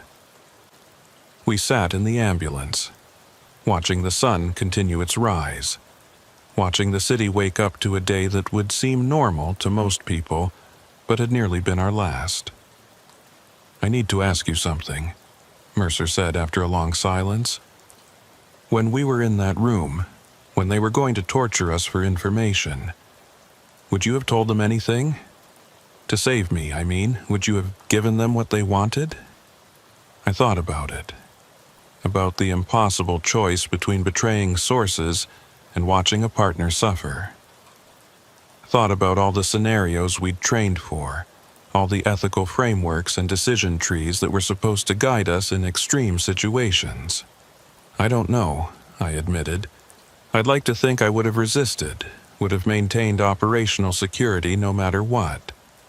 But honestly, I don't know what I would have done when they started hurting you, and I'm glad we didn't have to find out." "Me too," he said quietly. Thais had been silent, processing everything that had happened. Now she spoke, her voice thoughtful. "The leak said something interesting. They said the investigation had been managed, not compromised, that they'd been steering us, controlling what we discovered. Do you think that's true? Do you think we only found what they wanted us to find?" It was the same question that had been nagging at me, the same unease I couldn't shake. "I think we found enough," I replied. "Maybe not everything, maybe not the complete picture, but enough to make a difference, enough to disrupt their operations, enough to put dangerous people in prison. Is that enough for you?" she asked. I looked at the marina, at the boat that would have been our tomb, if not for Thais's quick thinking and the tactical team's rapid response. Looked at the city beyond, vast and complex, and hiding countless secrets beneath its ordinary surface. Thought about all the cases I'd worked over 9 years, all the times I'd felt like we'd made a difference, and all the times I'd wondered if we were just scratching the surface of problems too big to solve. It has to be, I said finally, because it's all we've got. We were transported back to the field office around 8 a.m., cleaned up, interviewed by internal affairs investigators who were already building their case file on our unauthorized operation. The interviews were professional but pointed, each question designed to understand not just what we'd done, but why we'd done it outside official channels. I told them everything: the pattern we'd identified in the access logs, the decision to operate independently to avoid the leak, the intelligence we'd gathered from the confidential source. Told them about the recording, about following the distribution vehicle, about being captured and nearly executed. Left out nothing, accepted full responsibility for every decision I'd made. By noon, we were done with the preliminary interviews and released on administrative leave pending the full investigation. We were told not to discuss the case with anyone, not to access bureau systems or files, not to conduct any investigative activity whatsoever. Standard protocol for situations like this, designed to preserve the integrity of both the criminal case and the internal review. I drove home in the early afternoon, exhausted beyond words, my head still pounding from the concussion. The city looked different somehow, or maybe I was different, changed by the proximity to death and the knowledge of how fragile our safety really was. People went about their days, unaware that federal agents had nearly been murdered in a marina less than 12 hours ago, unaware of the criminal networks operating beneath the surface of normal life.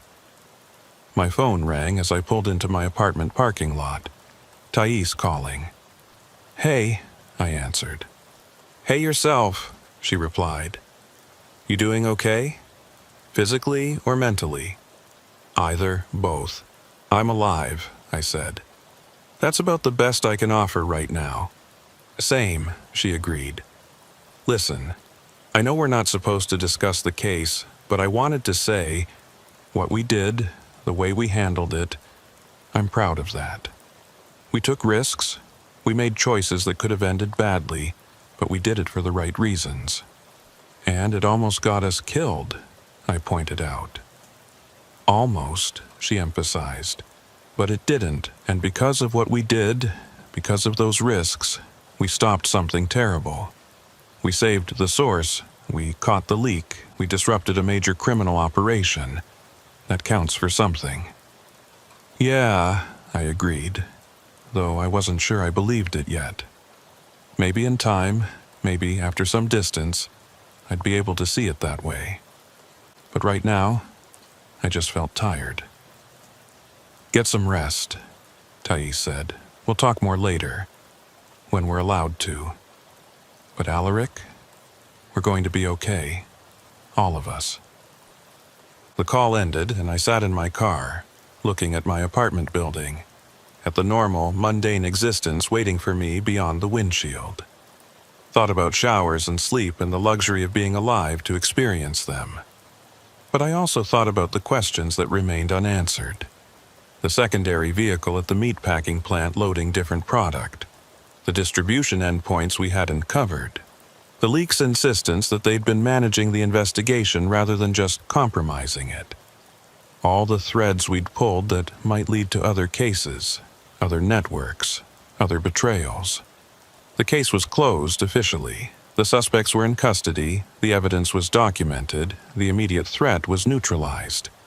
But investigations had a way of opening new questions even as they answered old ones, of revealing that what you thought was the whole picture was just one small part of something larger. I got out of my car and walked toward my apartment, each step reminding me of injuries sustained, of how close I'd come to not making this walk at all. But I was here, alive, and that had to be enough for now. Tomorrow or next week, or whenever the administrative leave ended and we were cleared to return to duty, there would be new cases. New criminals to catch, new networks to dismantle, new decisions to make about how far to push and when to pull back. The work would continue because it had to, because someone needed to stand between the predators and their prey. But tonight, I would rest, would let my body heal and my mind process what we'd survived, would allow myself the small victory of having made it through when the odds suggested we shouldn't have. Because in the end, that's what the job came down to, surviving long enough to fight again, to make a difference again, to maintain the thin line between order and chaos even when that line became almost invisible. I unlocked my apartment door, stepped inside and closed it behind me. Safe, for now. Alive, despite everything. It would have to be enough.